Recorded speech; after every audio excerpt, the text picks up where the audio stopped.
resume the show in some manner. We do appreciate all of your support. Today's always a fun day. Good day. It's the Giving Show. Opportunity for us to give back. We get a couple of times, 2-3 times a year, where we're able to gather as a community, gather Welcome as a show, to Birch gather Lane, as where everyday listeners and moments viewers lead of to the lifelong show. memories. But again, I look at this as Classic one big furniture and community, decor Tallahassee helps and you celebrate beyond, it all. From that we've been gatherings able you to look kind forward of to form every over the year, course to of the a warmth very that long awaits period you of time over after the a years. long day, to And Saturday mornings with the whole together, crew, to the simple we've pleasures had our you share every agreements season. and Each disagreements, piece is and carefully shared likes crafted and and delivered dislikes and fast everything and in free, between. so you can But celebrate one what thing that matters we've most. always been able Birch to be Lane, bonded classic by and style come for together joyful living. with is the ability Drive to with help confidence others in in a need and to Subaru give back certified if pre-owned we could, vehicle right? from Proctor And Subaru. I never Every lose certified sight pre-owned of Subaru how undergoes a privileged rigorous it is that I get to sit in this 152-point inspection position by a and genuine merely Subaru shine a light technician. on They also some come groups with that are 7-year, doing really good things in our 100,000-mile community, powertrain coverage, so your whether Subaru that drives is smoothly now an and on the road organization ahead. like the Second Get Harvest the of the Subaru Big you Bend, always wanted at a and we will great try to price benefit and with today during the years course of the confident show. We'll tell you how reliability. momentarily, Visit Proctor or if Subaru it's an today. individual, however it might be. But we've come together on these things, and I always appreciate you. I really do. I know that times are tough for a lot of people right now, and Smart and founders I know get something that. So most anything people you miss. can Get do your today, domain it doesn't name, matter even if you're not ready $1 to or launch your if business. it's With Wix, you can grab $5,000. yours I now mean, we and then have get to work. Here's that why it and matters. everything in Back in between and 2019, beyond. I had this killer business Sometimes when idea, we get but I together for these delayed getting shows, the domain and name because I it all wasn't ready. matters. That It all was adds a up, huge and it's all mistake. Someone very, else very, grabbed very it, helpful, built the and we exact appreciate same that. business So I did, right off now the they're bat, making I all the wanted to money get that that I out could have there been and making. And that's why I'm be able sharing to this. remind everybody Locking down that's your what today domain is name all is about. Obviously, we'll crucial. have the Now, content. Wix, We'll talk it's about super fast. the They handle games. all the We'll look tricky at tech stuff. all the Masters get started. Florida State falls last night to Florida. What else is new? We'll get to that. We'll talk about what it means, what it doesn't mean, and what comes next, which is a hell of a road series against Georgia Tech, and an important one at that. Florida State needing to bounce back against a very good club who basically hits the daylights out of the baseball. It's an average pitching staff, but a really good hitting ball club. So this is a match of a strength on strength, right? Florida State's pitching staff and Georgia Tech's bats. It'll be interesting. Should be. And then, of course, a little catching up on some spring football as well and everything in between, sidebar stories and the like. Your questions also suffice, as always, here in the chat. Tom is desperately doing something to the back of that computer over there. What the hell is going on that side of the glass, sir, as I welcome you in? You got to stay on your toes, Had to kill some gremlins and so forth, but I believe I've eradicated them. Oh, ads were back overlaying me and all that good stuff? There's a way to talk to YouTube and say, hey, you need to stand the hell down. Stand down! And I told YouTube to stand the hell down. So I believe the gremlins are slayed, but we're in a pretty good spot now, and we're underway with $210 raised. I didn't even, well, here we go. We are off and running. Very cool. Thanks. Appreciate it. Keep it rolling. I'm not going to beat you over the head today. I will remind you, maybe not so subtly, but I will remind you throughout the course of the day, this is what we're doing. It's just as we do with the other charities that we work with to try to raise funds and help out over the course of the year. So when we do the bowling tournament and it benefits the kids of the Guardian Ad Litem during the holiday season, we always have a giving show there too. And it's turned out to be very, very fruitful. People have stepped up, and I think this last year we did 20,000 or something ridiculous. It was something absurd. Remember these last second add-ons, and it was insane. This particular show last year did 11,000 as well. Yeah, so it's the Second Harvest. It's very, very cool. And I just anything we can do. So we're off and running. Let's see if we can approach the number that we did a year ago, maybe more. Who knows? I don't try to put a number out there. I just try to encourage, just massage the situation and see whatever people can do. You never know. One thing, if you are on the fence, you head over to our YouTube page in order to donate. It's specifically the YouTube stream. So if you're listening on the radio right now, just pull it up on your phone, search Warchant TV. You can find us. Every cent, this is a reminder every time we do one of these, every single cent that you donate is deposited into the bank account of the charity, of the Second Harvest. Nobody touches it but you and the charity itself. This is a great thing, one of the very few things that big business does for you, which is Google services, YouTube services. They waive processing fees. There's no credit card processing fee that is borne buy the Second Harvest. They eat it at Google and YouTube. Every cent goes to the Second Harvest of the Big Bend. They serve 16 counties in our area. They served over 15 million meals to people who would have gone without last year. These are awesome folks. So if you're considering it, this is the first you've heard about it, you're new to town, find us on YouTube. There's a big donate button, and you'll see it there. 16 county Big Bend service area that Tom references. If you must know, Jackson, Calhoun, Gulf, Liberty, Franklin, Wakulla, Gadsden, Leon, Jefferson, Madison, Taylor, Lafayette, Dixie, Suwanee, Hamilton, and Columbia are the counties that they serve. It's the region's source for charitable food. Their facility acts as a storage and distribution depot. 120 smaller frontline agency partners with them, and they get together. That includes when there are emergency food situations after storms and the like, that they house that food pantries, homeless shelters, schools, churches, community centers, and the like. So this is a legit group that we love working with, and they work hard, very, very hard. You want to help out today? Tom just told you how. We'll remind you throughout. Let's get to the sports. Florida State loses to Florida last night in a well-played baseball game. The late rally falls short. That'll happen when Florida goes to Joshua Rittenhauer, against us anyhow. Now, other people hit him occasionally, but against us, you're reminded that he has no business being in college. In fact, he turned down $1.8 million to go to the University of Florida. Why? Come on, son. What are you doing? There's no reason for you to be pitching in college. None. 99 down the you-know-what. And we got no shot. No shot. Every time he comes in, every time he trots out there, and I just go, son of a bitch, it's over. We won't sniff him. Jacksonville, they might. Ole Miss, they certainly will. Alabama, no problem. Florida State, can't sniff it. So game was over the second he trotted out there, and that was very much the point that Link made after the game, which is got to do some damage somewhere along the way prior to getting to that point, because once that point comes, and he didn't say the rest, that's right, bend over, because we got no chance to hit that kid. And to his credit, Hauser was loud. Hauser did everything he could to try to create an atmosphere of doubt for that young man, to try to urge the lads along and somehow rise up. But when you got 99 in the holster and you're just waiting till it's an important 3-2 pitch and you go, you can't touch this. That hurts. That's why you recruit. That's why you try to get arms like that. Difficult to do, but unfortunately not that difficult for O'Sullivan and crew, because they usually have one or two of those kinds of guys, and it's something to witness. I'm sure when Stutz goes back and looks at the AB, he thinks, couldn't have thrown me another slider that you were struggling with?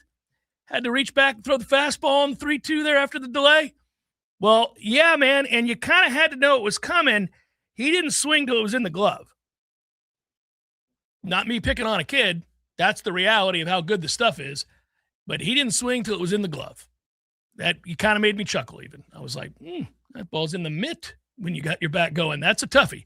So Florida State has to bounce back now, or else a promising turn of events, which is winning on the road against Virginia, taking 2 of 3. This is my fear. We'll see. They've responded very well in ACC play. It's funny, you talk about the resilience of a group after losing Miles Bailey and how would they respond. And we knew that their offense, without the threat of that power in the middle of the lineup, or anywhere in that lineup for that matter, would be a problem, but not one that you couldn't overcome, because you have good pitching and you've got some options out of the pen, and you had a few players that were showing signs that maybe they were about to step up. For example, Florida State has to be very encouraged by the fact that Carnes is beginning to hit. We're starting to see it. Hunter Carnes came into the season as a guy we knew suspect defensively, but you thought could make up for it with his bat. He's got a great bat. Certainly showed signs of that last year as a freshman. So he comes in and you go, okay, Carnes is going to be a guy that ought to have a big year. Start of the year, slow. I think, missing time in the offseason. I think the stress of trying to get better defensively and not really seeing the fruits of that labor probably bled over into his hitting, to a point where he pretty much lost his job. Shmela took the job from him because Shmela was hitting. Neither are good defensively. And so you thought, well, you got to, if neither of you are going to be good defensively, we're going to play the one that hits. But the upside was always with Carnes. And so to see him hit the home run, and now that's his second in 3 games, and to begin to hit the ball really hard, all right, that's a really good sign, favorable as you move forward. I think Cal's starting to hit the ball a lot harder. You're starting to see more consistent at-bats from Fisher. That's a good sign. Unfortunately for Chase, a lot of times he hits the ball hard right at the shortstop, seemingly every time, but he is going the other way with that, and he is barreling that, so that's a positive sign. There are things, in spite of the disappointment of last night's loss, and I'm pissed about it because it happens all the time. That's how sweeps occur. I do think that there's reason to kind of, okay, all right, I'm hopeful still, but this is the way a baseball season goes and how quickly it can change. You go and win 2 out of 3 against Virginia. That's a top 10 team, and you get that win on the road, the series win on the road, and you feel very good. And then we said, as we laid out the whole stretch here coming up, you got Florida at home to avoid the sweep. It's a big RPI game. It's a rivalry game. Hopefully you can get one. We'll see. Didn't happen.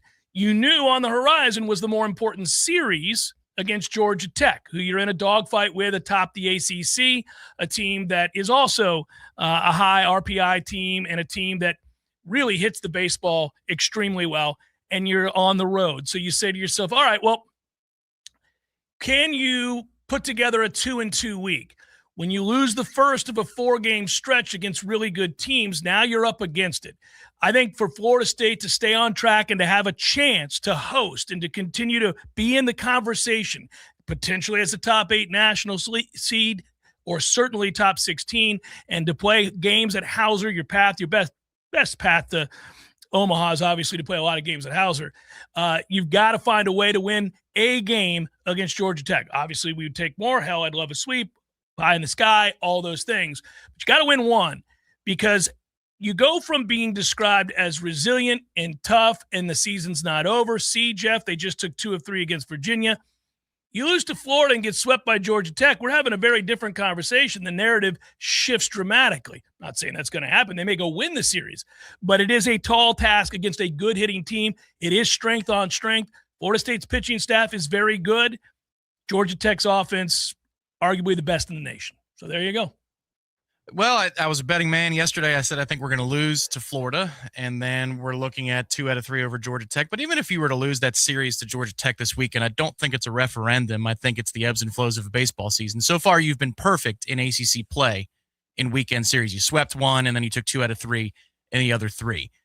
You might be due to lose 2 out of 3. You just can't let that be contagious. I'm also not defeatist about what's going to happen this weekend, because the Florida thing, it creates referendum Wednesday, and then they respond by winning the series that follows the Florida game. Now, this is different because Bailey is not a part of the lineup.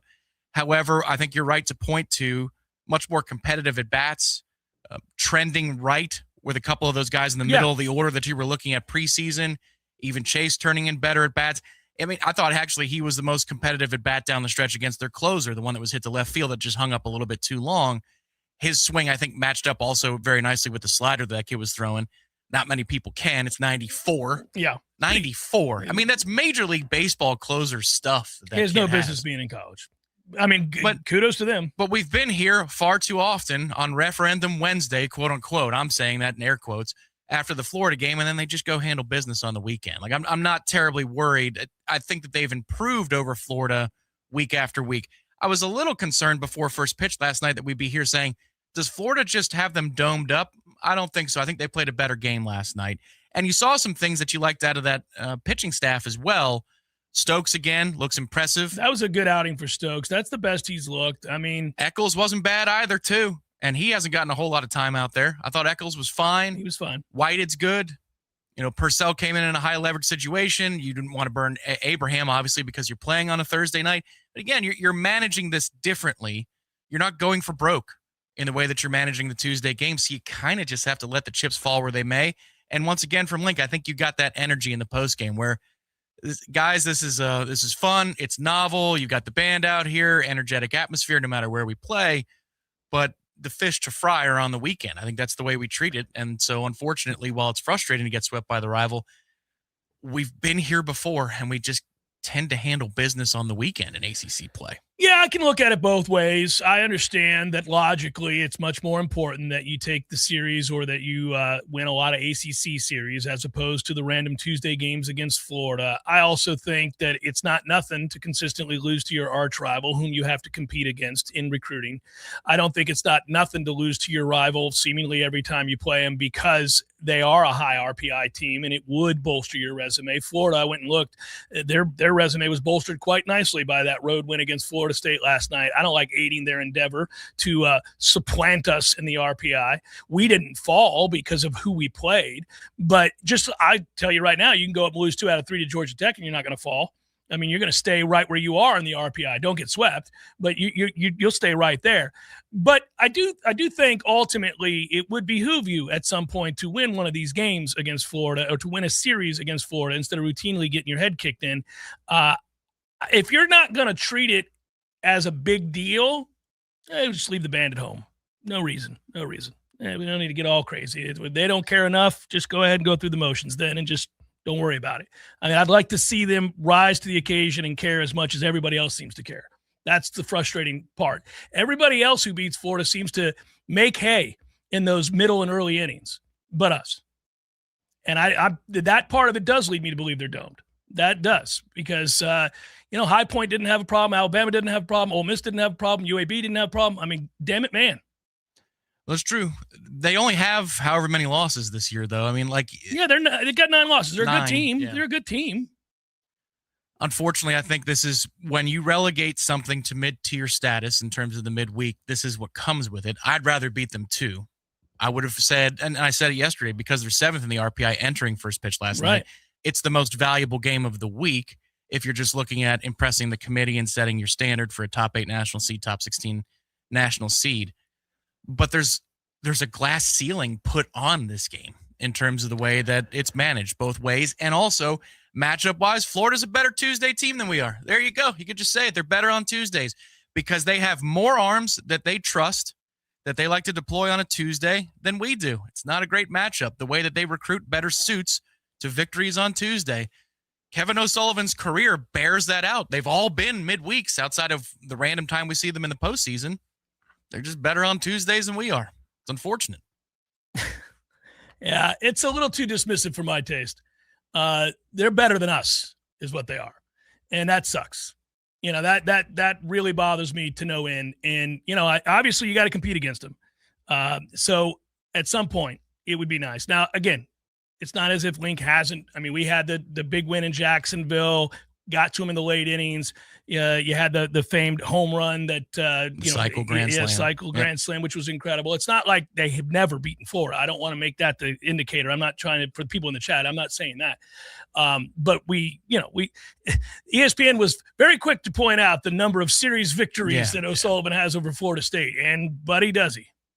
I mean, for all of the things you just laid bare to be true, which is factual, that, it's relegated to a lesser than by playing on Tuesday. Well, it's the same for them, but they win it.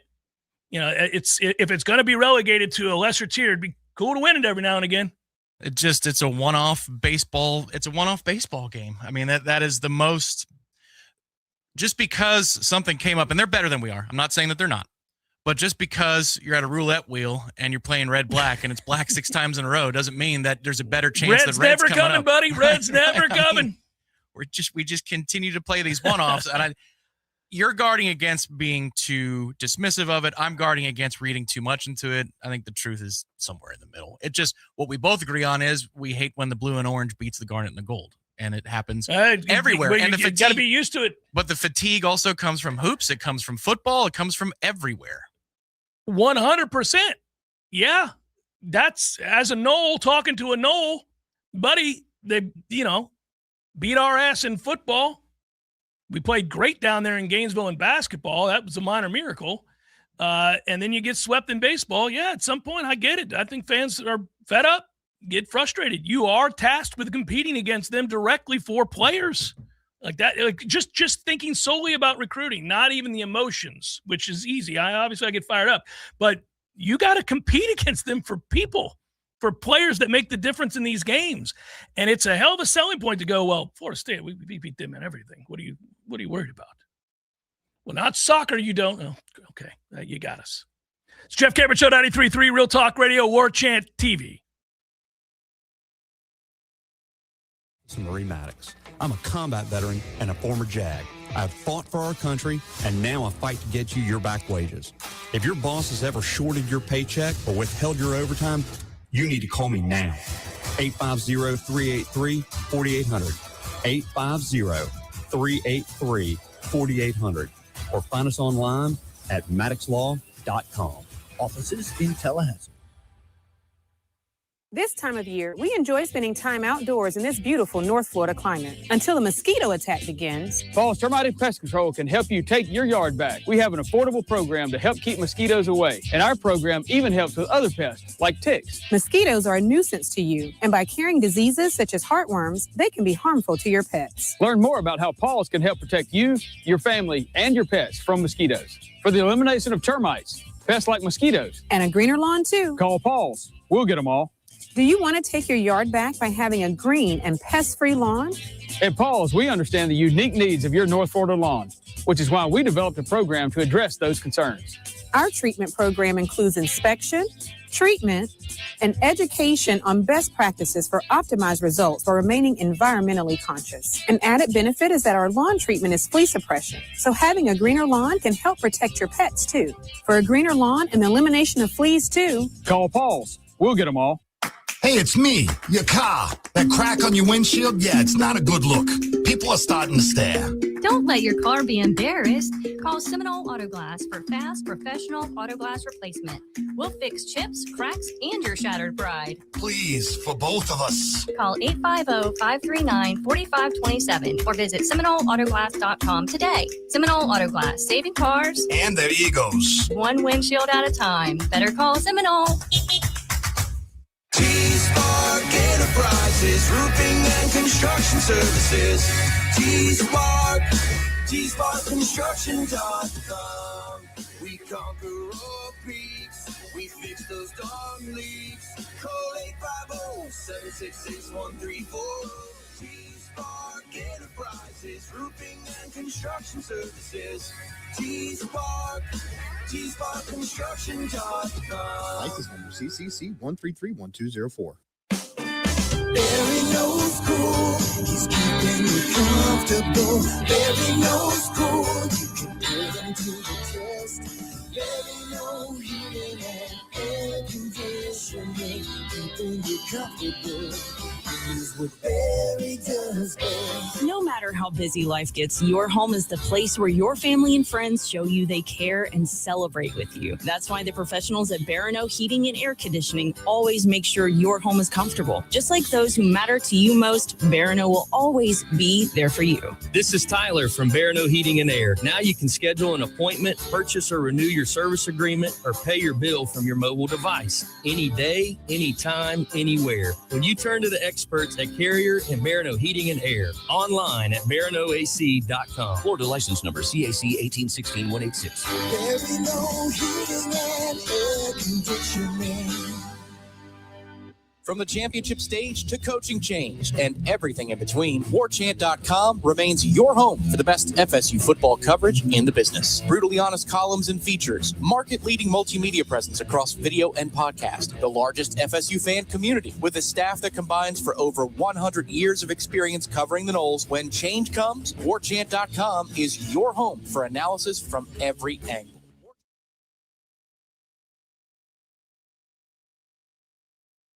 The Jeff Cameron Show is a production of the Warchant.com Multimedia Network. Check out Warchant.com today for the latest news inside Florida State athletics. That's Warchant.com. Now, back to Jeff on Real Talk 93.3. Got your tiered picks in there, Tommy? Your various Masters pools lined up and ready to go. I think we are on the precipice. It's going to be beautiful weather in Augusta. Firm, dry. I think you get some wind, so this is kind of interesting. I'm loving where we're at on the eve of the Masters. Yeah, there's a shot that single digits is the winning final score, 72-hole score, -7, -8, -9 at this year's Masters, because they often want the course to play like this, but the rains of the spring prohibit Augusta from playing firm and fast all 4 days. It is primed to do that this week. Wind helps speed up the golf course, obviously, and tomorrow is going to be the peak of the winds. It's going to get a little bit lesser, I think, as the days go along. It's going to be fun to watch. I have not done the tiers yet. I have so many thoughts in so many divisions of guys. Me too, like, buddy. I feel like there's a real shot here that you've got old-timers coming back, and by that I mean 40-year-olds, the Adam Scotts of the world, Justin Rose, Gary Woodland. I feel like there's a chance that those names might be in the running. Dustin Johnson. There's some buzz around Dustin Johnson this week. I don't know. You go ahead and have at it with Dustin Johnson. You throw a top 50 or top 20. Well, top 50, everybody top 50. Top 20 at Dustin Johnson. You might be able to make some profit off of that. But a little pizza. Tonight might be a nice, robust glass of red wine, a little bit of tunage. Some deep analysis. A pencil, a pad of paper. And diving in. A sharpened pencil and a pad of paper. Diving in. Yep. I think that's what tonight's going to be. I have said, and I will mention, because even your casual non-golf fan gets into the Masters, much like people do who don't watch college basketball, watch the NCAA tournament. So, they'll tune in to a show like this one and they'll say, man, I don't know, Jeff. I mean, you got a feel for some guys that are off that top line. If you must know, if you're just going by data golf, that's not the be-all, end-all. It is one thing. Your one measure. Your top 5 guys are Scheffler, Rahm, McIlroy, Schauffele, and DeChambeau. If I'm throwing one of that group out the window and not wanting to touch him as a top 5 pick, DeChambeau's gone. I got no time. You can roll. I think Schauffele will play better. I think McIlroy, Rahm, and Scheffler will all play better. So that's where I'd go there. The next group is where you'll probably make your money. And that is Fitzpatrick, Fleetwood, Aberg, Young, and Matsuyama. That's a fun group. It is. That's a toughie. That's a real tough one. I like both Ludwig and Cam and Fleetwood, and it's hard to bet against Fitzpatrick right now. That group is highly competitive. Yeah, Fitzy's in a really good spot. If you're looking at the numbers, there are a lot of people who throw out categories that you must adhere to in order to have a shot to win. And, there's always going to be a tendency breaker here and there. This year's going to be tough, too, because of injury mitigation leading up to the event itself. But Fitzy checks every box, every single box of the past. I think it's 7 or 8 Masters champions that you have to be at this threshold in strokes gained approach. You have to have a top 5 or a top 20 or a win.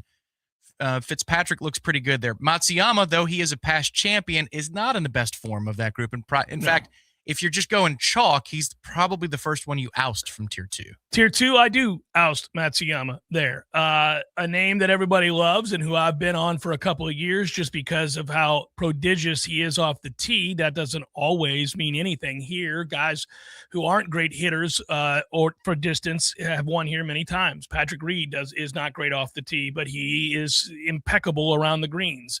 So, guys can overcome that. But like Min Woo Lee, beloved by everybody. Robert McIntyre is a fun pick because he's a lefty and he's in great form right now. Siwoo Kim, Colin Morikawa, is he out? Did he confirm? Really? I saw questionable. Well, he said he was going to have to approach things a little bit differently. I heard an interview of his this week, and I thought, I'm not touching anybody who's having to do something differently because they're back. Correct. Yeah. Russell Henley is on that list, too. So you go on. And Justin Rose, who's a guy that a lot of people want to bet. I think your older players that have some Masters savvy around this joint are your Patrick Reeds, your Justin Rose, your Russell Henleys, guys that they're going to make the cut. They're going to be there on a Sunday somewhere on that first board. That's what you're trying to do. Well, and once again, Adam Scott top 20 market. Would it shock you? No. I mean, he's hitting the ball longer than he has in his entire career. He always plays well on that course anyway. He's one of those players that fits in nicely. It's not as he's won one, but it's not as consistent as Justin Rose, where you can almost set it and forget it for a top 10 or a top 15 for Justin Rose for the most of his career at Augusta. But Adams won the damn thing. He won it in a playoff in the last decade, and he's been noticeably consistent on the weekends at some of the big tour events, especially in Bermuda. You're like, well, there's Adam Scott again. Well, damn it. Okay. I guess this is just a thing. So again, when you hear me say somebody like Adam Scott or DJ, I'm not talking about to win. I'm talking about top 20 market, top 30 picks, to make the cut picks. You can make some good money off of those types of wagers. I do, 20, 10, 5, winner. I do first day leaders. I do all the best in terms of international. I do. The beauty of these kinds of tournaments is that there is best international, there's best European, there's best lefty, there's best. I mean, you've got everything. You can dive in as deep as you'd like and have fun with this. They also have 3-ball bets where you just, you look at the pairings and you pick your bets out of those. I do every one of them. That was introduced to me when I was over in England, and awesome. I went to essentially the I forget what it was called, but it's like a lottery building. Smells like cigarettes. You get a pencil and you fill out your Scantron, and then they give you your tickets, and you just watch the 3-ball every day. It's great. It's a good building to be in, is what you call it. You don't have to know the name. I like the feel of this building. William Hill is something like that. Yeah, the William Hill that is betting correct. parlor. Things are happening here. That's a good thing. That's awfully fun when that happens. By the way, Florida State note, while we're on the subject, before I once again pimp the fact that now we're over $1,000 for the second harvest of the Big Ben. Good job, everybody. Keep it rolling. We'll tell you how before we go to break. But you did see that Thomas Basong is coming back. He is staying at Florida State for the 26-27 season. That's good news, I do believe. I'm happy about that. Yesterday was the beginning of having to enter your name in the portal if you're a player. And so not only do you find out who's exiting for Florida State, but also who's available for Florida State is the way that I look at it. And you have a talented forward like Thomas Basong and a guy that you kind of thought, they were pretty focused. You could tell from what Luke had to say. I talked to some members of the staff. You could tell they cared about keeping him around. They see real upside in him. They also need some sandpaper and defense with all these young kids they're going to bring in, so that's important. Yeah, he made 17 starts. He played in all 33 games. He was late in the year a guy that you began to feel good about. He's defensively very strong. He's versatile. So when you got a guy who's averaging nearly 20 minutes a game, he was like a 6-4 guy, 5-3 guy, depending. You see the signs, to have double-digit blocks. He's a good player. He's a classic Leonard Hamilton athlete. I mean, 1.0 era Leonard Hamilton when we would score 52 a game and win 20 games a year. That's the guy that was in your rotation. Incredible defender. If he had any natural offensive skill to him whatsoever, he'd be playing in Kentucky or somewhere else. That's right. Well, thankfully he doesn't, and so he's here, but he's starting to develop, and there were some signs late in the season where you'd see the way he took it to the basket or the moves he could make underneath the basket, the adjustments midair. You go, whoa, that's insane. You're going to get defense no matter what. Just a little bit better offense, and you got yourself a real good player. He's very indicative of the kind of concerns you have at a place like Florida State late in the year when a young player begins to show signs that the light bulb is going off. In the era of NIL, of which you don't have as much as many of the schools that seek to compete at the highest levels and make runs in the NCAA tournament. So you're not going to be funding your basketball program in the same manner that a Kentucky, to use the team you just mentioned, or a Duke or a North Carolina, or, name any number of teams that have the investment in college basketball that Florida State does not. What you worry about is when you see a player like that post a double-double like he did against Georgia Tech in a February game, that, oh, man, did you need to go and do that? We were going to win that game without you doing that. I don't need you out here going 13-12. We don't need that today, because now lots of teams who are looking to add to their program with an experienced player who's showing signs that they are upwardly mobile are going to offer something that probably goes beyond what you need to be paying that player. They leverage you. You're in trouble, but you got to make a decision. And they kind of, I think, at that point, accelerate the timeline of, all right, we got to know. His agent's going to want to know, people are going to want to know, and you got to come to the table and really project out. Now, you hope your coaching staff, and I think this one is, are good enough at recognizing and evaluating what they're seeing and saying, this is where I think this is going to go.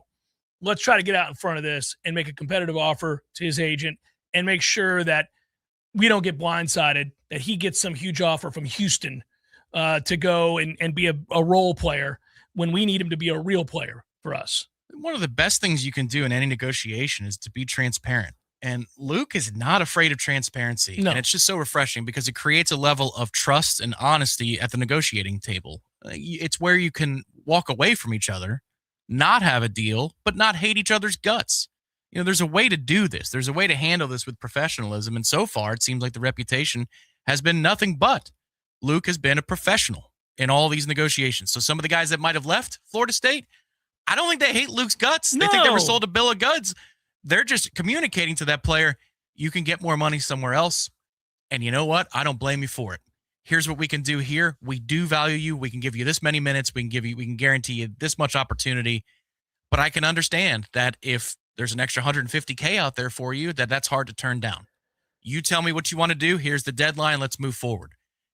It just makes everything so much easier because you feel like you're not having somebody hide something. In the case of Thomas Bassong, he felt strongly about him because he was his first recruit to get a yes. He was the first commitment that Luke got. And, Luke, I'm sure, appreciates that. That got the ball rolling. And he's a guy that at 6'8" who can defend. You're going to need that grit like you're talking about. So I bet this was probably pretty easy. And yeah, you're right. The other guys that leave, that's a very simple conversation. Either you're free to go, as in we would encourage that, or what's your best offer? Yeah, you're free to go. You're free to go. Yeah. $50, really, coach? $50. You should take it. There's that. And then there's we'd love to keep you, but I'm not going to lie to you. We're not coming a penny over $100,000. So, if you got 200 sitting out there and it's guaranteed, you may want to take it. The good news is, generally speaking, it sounds like they're not dead flat broke when it comes to the portal this go around. No, I think they've got an added investment both from the university, but also there is a big time investor. Right. Doesn't mean that they got UConn's budget. Not they anything don't. Close. They don't. But they're not dead broke. You don't need coupons to the Dollar General to help fill your roster. Might be able to pick up something at, say, the CVS or the Walgreens. That is a toughie, by the way, if you had to walk into the Dollar General needing coupons for the... That's where he was a year ago. Yeah, I know. That's a toughie. All right, how do folks do this? We are up. Where are we at now? Let's see that total, $1,000. Thank you to all who have joined so early in the program here to help out the second harvest of the Big Ben. Today is the giving show, as I announced to start the show. And anything you guys can do is greatly appreciated. Second Harvest, just so you know, we talk about their service area and what they're able to do. And they stock up the pantries and help those that, as they describe it, food insecurity. We're talking about people who are hungry. We're talking about people who are having a hard time getting enough to eat. In many cases, we're talking about kids. And we're talking about the elderly. So I know we all want to help out those less fortunate than us, and especially those who are vulnerable. And that is a huge part of what they do. That specifically is what they do. And they are also, I'll tell you, as somebody that we partner with for this golf tournament, this is our 4th or 5th year this year. Fifth year. So in our 5th year, for years, we've done the golf tournament and we've done the bowling. Sometimes we switch it up. We'll pick a different charity. For the most part, when we find somebody that we can really anchor down with, whose organization we have fully vetted, and who come to the table willing to work as hard as we're trying to work to benefit them, and many cases go above and beyond that, then we tend to stay with them because that is a reciprocal effort. It is a win-win. It is something that we feel real good about because then in turn I can get on the air and ask you guys to help out, knowing in good conscience that I'm asking you to help an organization that does what it says it's going to do, and that all of the money is going to those in need, in this case, to purchase food for those in need. That is the case here with the second harvest of the Big Ben. If you go to our YouTube page, I do know that. If you go to, you just go to YouTube and type in Jeff Cameron Show, it'll pop up. You type in Warchant TV, it'll pop up. You can find us, and you'll see there on the screen, Tom, that we have raised $1,120. I'm sure this number will soar. We're on all live, all 3 hours today. But is there a button that they push? Let everybody know exactly what they got to do. So when you arrive at the page, there's a donate button. It's in two places. There's one underneath the main broadcast. There's also one on the right-hand column where the chat is, just a little bit below the chat, and you see the total amount raised. And once again, it is important to stress that every cent of your donation goes directly to the charity. There's no processing fees, not even a credit card processing fee, because Amexes have different processing fees than Visa and Chase. Our buddy Don at Tried and True knows all about this, like different percentages for every transaction. Google/YouTube eats the cost for that. They defer the cost. They say, we'll take it on. Every dollar that you donate goes directly to the charity. Doesn't go into a middleman account, directly into the charity's bank account at the Second Harvest. 2 donate buttons that are there. It's really easy to do, and it also gives you a little receipt as well in case you want to make sure for tax purposes that you want your donation to be noted. For that reason, it'll be available to you there as well. $1,170 so far, thanks to a lot of the usual suspects.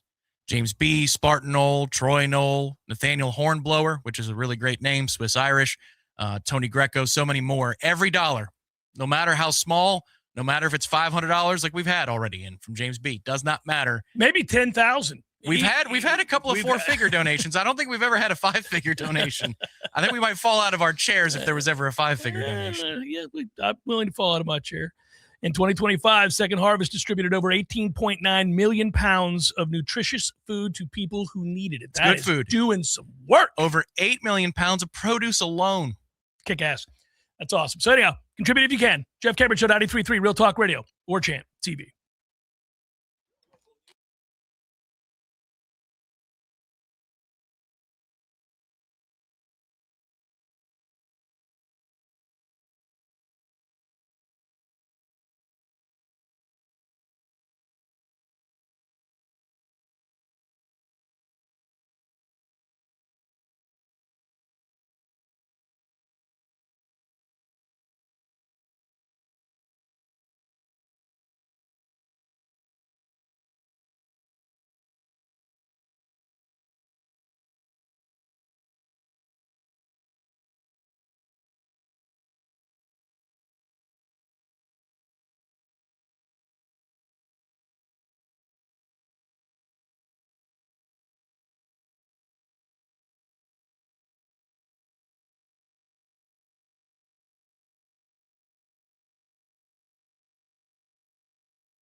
The Jeff Cameron Show is a production of the Warchant.com Multimedia Network. Check out Warchant.com today for the latest news inside Florida State athletics. That's Warchant.com. Now, back to Jeff on Real Talk 93.3. Kind of neat to see, Tom, something a little different. A couple people pointed it out in the chat. Thanks for doing that. Your concern is duly noted, and or celebration, which is that my Bucco's getting out in front of it with Connor Griffin and going ahead and extending him and getting him a 9-year deal. It should be known that that's always a little deceiving for people when you see something like that. I'm not knocking what they did. They have indeed extended beyond the norm. But when you're a first-round draft pick and you sign the club has rights to you for 6 years. That's why Skeens isn't going anywhere anytime soon. You know, people in year 2 were like, oh, you should get rid of him. You're never going to keep him. Well, we've got him for another 4 years. He ain't going anywhere. You know, we're under club control for the foreseeable future. Now, you might get out in front of it a year or 2 in advance knowing you're not going to pay him to try to get the biggest haul, but you've got him under control. The same holds true for Connor Griffin. All they did was go back in and say your standard deal has been extended for an extra 3 years because of the potential for superstardom. We know you're the real deal. You already made a lot of money when we signed you, but not nearly as much as we think you're going to be worth. So rather than wait until you can kind of put us in a bind, we're going to get out in front of it. You've only had like 15 plate appearances, and we're going to give you an extra $140 million and add 3 years to your existing deal. So it's a 9-year deal now instead of a 6. It's a little confusing for people. Sometimes they see that and they're like, oh my God, the Pirates stepped in. They had him under control for a while, but they did. That's a hell of a cherry on top. It is life-altering money. And the reason that young players will take deals like that, and even super agents who we hate will allow them to take deals like that, is that it's your initial life-altering generational wealth money that you put in your back pocket in case you're rounding second one day and rip every ligament in your knee and no longer become the prospect that we expect you to be. You now are safe. You can just go play and worry about the next big deal, because at 19, you're still going to be very, very young. Yeah, maybe you're rounding first base towards second and you're doing a dance of some kind and looking back at the dugout and your leg implodes. You never know. These things can happen. They happen all the time. So, but I mean, it's a three good more. sign. 3 more years is 3 more years. Well, yeah, and you have team control over them for a very long time. So, like, it's not even a thing now. Like, the team and its fan base isn't sitting there worried 2 years from now, like, I don't know, are we going to keep him? Well, you don't have to worry about it. And then the player, more importantly, is kind of freed up to just go play, because they know I'm not going anywhere. I've got $140 million in the bank because that money's guaranteed. So unless you're a dumbass, you're set for life, and so are your kids and their kids. So you're good to go. Just go be the best ball player you can be. To me, if an organization did that, if somebody came to you very early in your career and said, look, we don't want money to be a concern. We don't want you to be thinking about it. We don't want pending contracts hanging over your head. Baseball's hard enough. It's a game of freaking failure. It's a game where the best players in the world go through prolonged slumps at the plate. You know, you've seen it. Judge has had it happen. All kinds of great players have had it happen where they just can't hit water if they fell out of a boat, because the damn thing is difficult to hit. And if you're not pieced together, it'll catch up with you. But it's made even more difficult when you're worried about whether or not you're going to get paid, especially if you come from nothing and you're worried about paying your parents back and setting them up for life.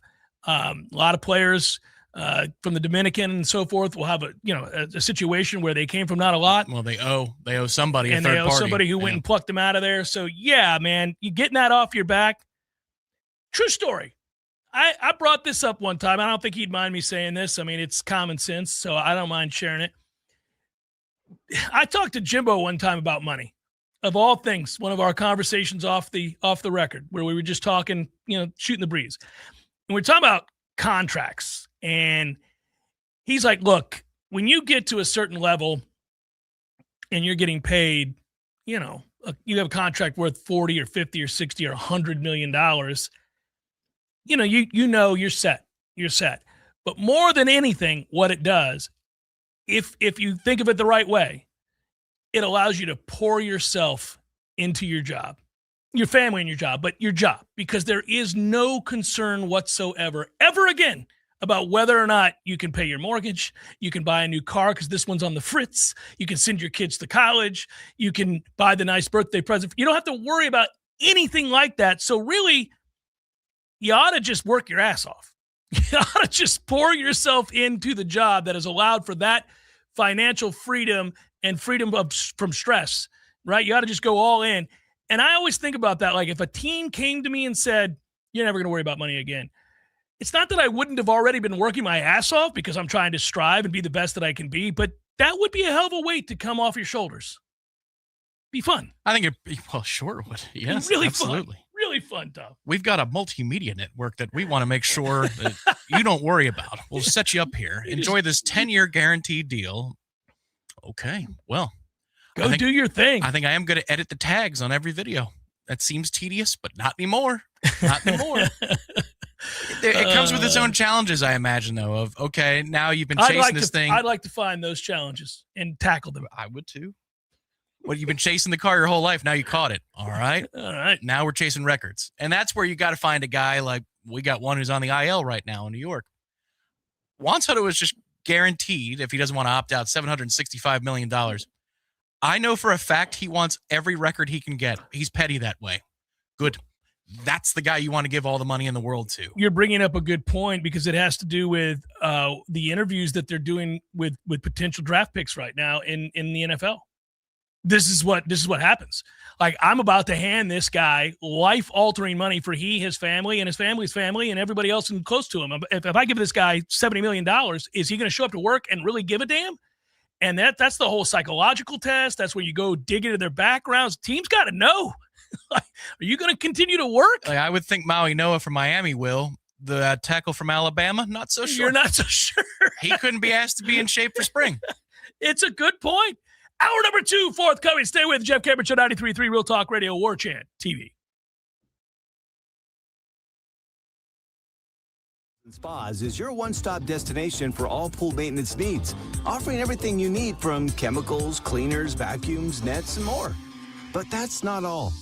Pinch A Penny also carries a huge selection of premium hot springs hot tubs paired with easy financing options, making these luxury hot tubs affordable for everyone. And if you have an older hot tub and you're worried about the hassle of removing it, worry no more. Pinch A Penny will not only remove and haul away your old hot tub, but also offer a trade-in value for a credit towards your new one. So why wait? Visit Pinch A Penny's 12,000 square foot showroom today on Greer Road and discover how effortless and affordable owning a fantastic hot tub can be. Find out more at TallahasseeHotSpring.com. That's TallahasseeHotSpring.com. I got a fever, and the only prescription is more cowbell. Do you have spring fever? Your only prescription is the Lawn Johns. Hi, it's Mark from the Lawn Johns. We can make your landscape more appealing by providing you with award-winning lawn care. With 4 levels of service, the Lawn Johns offers you more choices than the rest. More flowers, more mulch, or more pine straw all means that your home or office will be more beautiful than ever. So if you've got spring fever, go to thelawnjohns.com or just look for our big purple truck. I gotta have more cowbell. Real Talk 93.3 has your free tickets for Hot Wheels Monster Trucks Live. Glow and Fire, Saturday and Sunday, April 11th and 12th at the Donald L. Tucker Civic Center. And here's how you can win a 4-pack of tickets. Show us your Hot Wheels. That's right. Text us a photo of your ride to 850-386-8255. We'll post all the photo submissions on the Real Talk 93.3 Facebook page. And then our listeners can vote for their favorite. So no matter what kind of car you drive, text us a photo of your Hot Wheels to 850-386-8255. And you'll win tickets to the Hot Wheels Monster Trucks Live Glow and Fire at the Donald L. Tucker Civic Center, April 11th and 12th. Visit TuckerCivicCenter.com for tickets and info. And text us a photo of your Hot Wheels to 850-386-8255. Love to compete on the dartboard? Then it's time to head to the CP. The Corner Pocket Bar and Grill is Tallahassee's premier dart bar, featuring steel tip boards and soft tip internet play. The Corner Pocket hosts leagues and tournaments regularly. Just check out their social media to find a time that works for you. And in between games, grab a pint and a bite in the cool AC, or enjoy yourself outside on the deck. Whether you want to catch a game or start one of your own, the place to be is the Corner Pocket Bar and Grill, 2475 Appalachie Parkway. Tallahassee loves the Corner Pocket. Real Talk fact number 82. There are 3 kinds of people in the world. Those who can count and those who can't. This is Real Talk.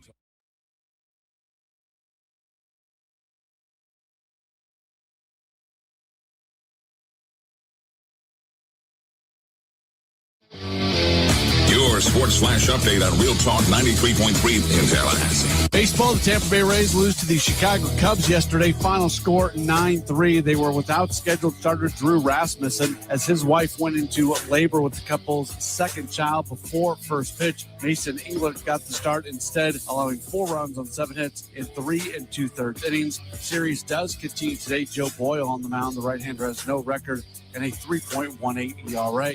Marlins lose to the Reds yesterday 6-3. 3 in 10 innings. Sandy Alcantara came back out for the 9th inning and it looked good with a 2-hit shutout. Ran into a little bit of trouble, and then they went to the bullpen, and the bullpen could not hold on. Eventually, the game went to extra innings. Series does continue today. Yuri Perez on the mound for the Fish, 0-1, 5.73 ERA. This Sports Flash is presented by Progressive. Bundle auto and home, renters, or condo insurance, and save with Progressive. I'm Matt Pauley on Real Talk 93.3. I need a little range, step to the range, come on, meet me at the... Introducing the new Chick-fil-A Jalapeno Ranch Club Sandwich. With that juicy Chick-fil-A chicken on a buttermilk ranch bun, jalapeno ranch sauce, and pickled jalapenos, it's a little ranch with a lot of kick. The new Chick-fil-A Jalapeno Ranch Club with original spicy or grilled filet. Available for a limited time only. Order ahead on the Chick-fil-A app. Hi, Flo here from Progressive. You know, life changes quickly, so it's good to have flexible coverage. Oh, you mean like adding another vehicle? Yes, that's something we can do. Great, because I was thinking about getting a van so we could just keep the kids' softball stuff in the car. Oh, we don't need to get into specifics. Just saying it's easy to change. Oh, and Hannah wants to try the tuba. Again, we don't need the specifics. Last year, she wanted to be a tap dancer, but that only lasted 2 lessons. Okay. But she kept the shoes because they are adorable. Well, just know that with Progressive, you can easily add another car to your auto insurance because we know life changes. Progressive Casualty Insurance Company and affiliates. Hey, let me tell you about my friends at Tried and True Consulting, a Seminole-owned business that specializes in payments and business solutions. Tried and True's core expertise includes card, ACH, point of sale, mobile, e-commerce, and hosted payment solutions. Tried and True will help you reduce costs and increase your bottom line. That always sounds nice. Whether you're a retailer, restaurant, licensed professional, or service industry, Tried and True is saving you money. Tried and True's expertise extends to payroll, video menu ad boards, IT services, web design, and social media. It's time to make one call and tell the competition to take it on down the road. Call Don or Joe today at 844-464-6653. That's 844-464-6653. When you do business with Tried and True, they contribute 10% of the net revenue to the battle's end. So go Tried and True today. Call 844-464-6653. T-Spark Enterprises, roofing and construction services. T-Spark Construction.com. We conquer all peaks. We fix those dark leaks. Call 850-766-134. T-Spark Enterprises, roofing and construction services. T-Spark Construction.com. License number CCC 1331204.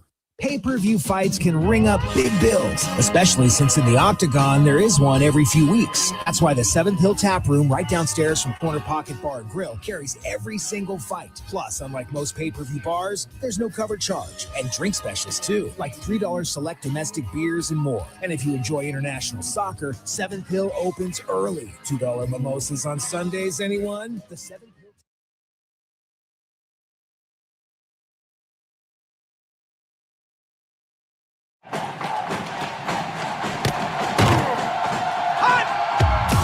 Broadcasting live from Florida's capital city, this is the Jeff Cameron Show, brought to you by Orange Theory Fitness on Real Talk 93.3. Now, stop what you're doing and listen closely. It's time for the Jeff Cameron Show in 5, 4, 3, 2, 1.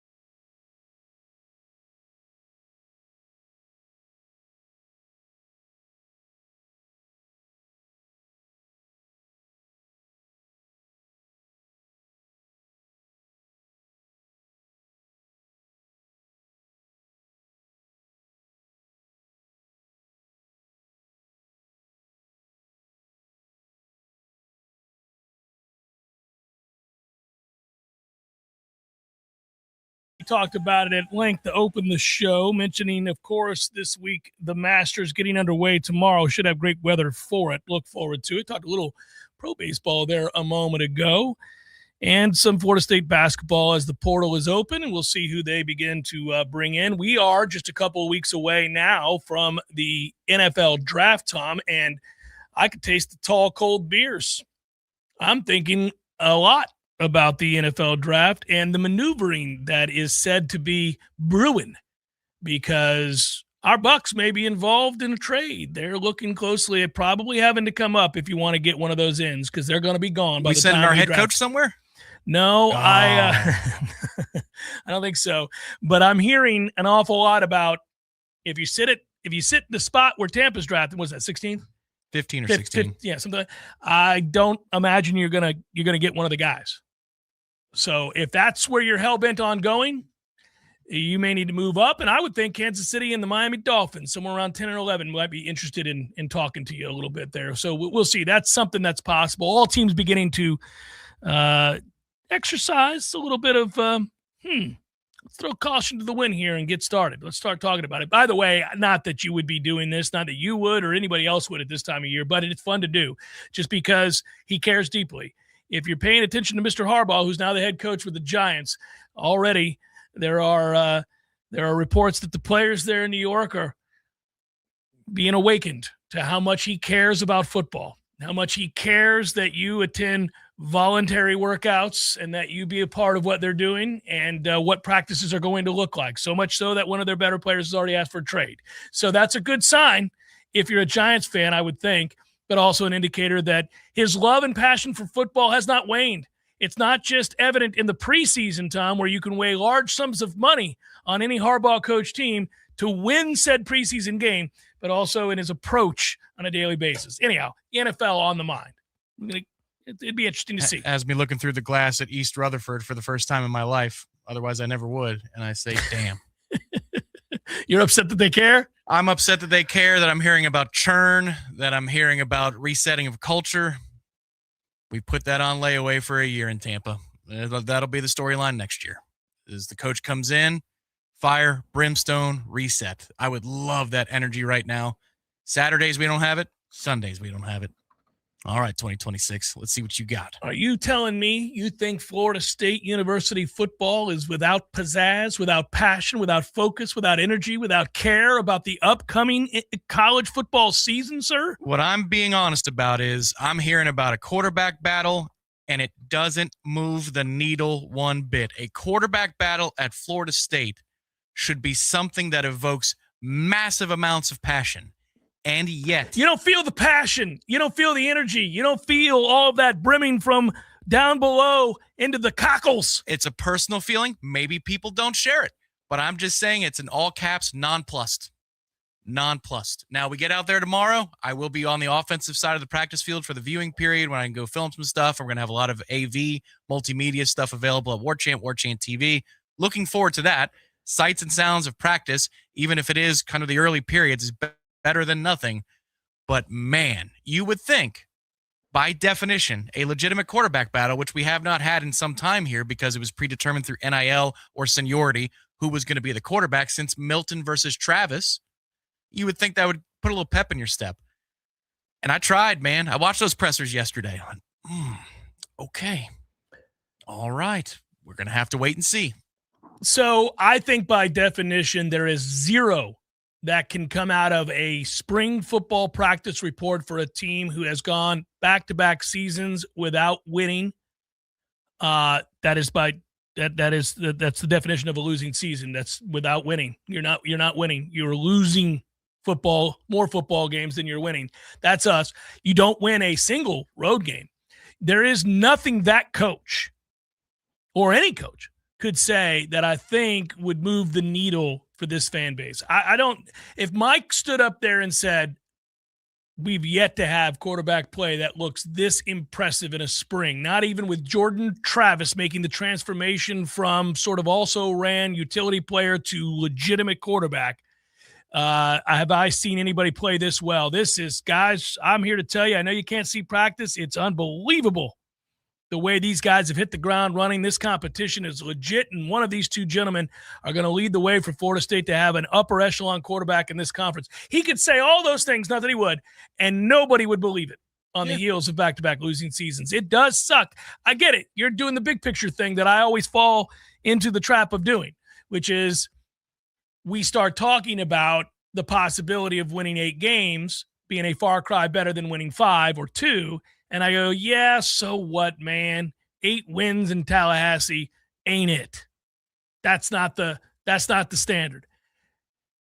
People will correctly push back and say, hey, man, look, they're not going to go win the national championship. Let's post a realistic goal and then try baby steps from there. And I get that that's a separate conversation, but I always fall into the larger, what are we doing around here? And that's what it sounds like with you, with these 2 quarterbacks. Doesn't matter how well they are playing or not playing. We don't really know. We're not out there, but it wouldn't stir or move the needle. Well, that's where also, if you had the opportunity to be out there, and we have had that privilege for many years under Mike Norvell, you would at least get to know the basics of where they are, where they're not, who's performing, who isn't, who has the ear of his teammates and who doesn't. Right now, it's a dead heat. I guess that's better than, by default, you have a quarterback and nobody else is competing. That was the case with DJU when he was here.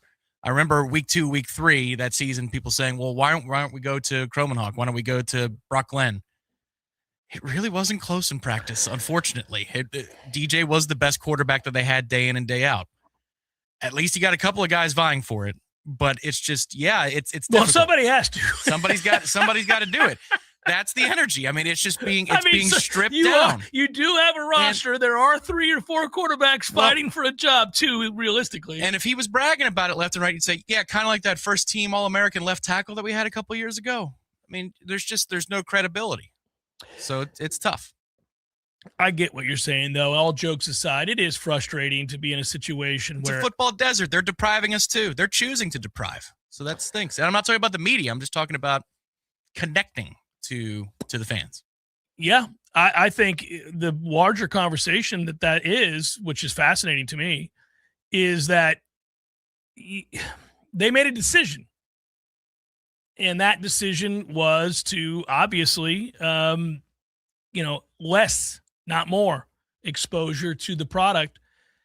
And I think it's fair for people to jump to the conclusion that they know that there's not going to be anything that would change the minds of many about where they're at or what they are. One of the most embarrassing things for football, and there's a lot of them, is that when I think about running the way they run the operation and evoking passion, that I have to look to a first-time head coach down the street on the other side of campus in the basketball facility in Luke Laux. And you think about how many things he's getting right and how many hurdles he is jumping over and he's fighting to jump over with recruiting and with the transfer portal and with fundraising and communicating with the agent community, not taking anything for granted, every day going max out in order to make the most of the opportunity. Football should never have to look to basketball at Florida State for a positive example of how to do and run things. And that's a tough thing because on the one hand, I'm over the moon about basketball. Cannot wait to see what they do over the next year.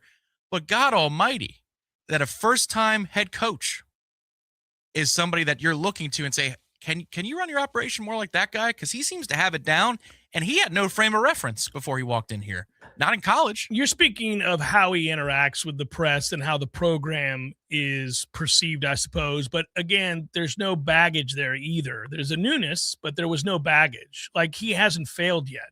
Luke would have to go into a season with high expectations and fail miserably and still maintain that level of excellence in terms of media relations and PR for us to be, I think, overly impressed by that. You should hit the ground running when you're the new face of a program that was fledgling when you took over. But what he's doing at Florida State in the basketball program would be akin to somebody coming in to the football program, immediately having a number 1 recruiting class. Because, I mean, Luke's having a top 10, top 12 class at Florida State basketball with that funding. Agreed. It would have the budget of $30 to $35 to $40 million that LSU has because he's pounded the pavement. I mean, like, these are the things, if you're just trying to say the equivalent of Florida State basketball dollars, apply it to football, or Florida State basketball recruiting ranking, apply it to the football world.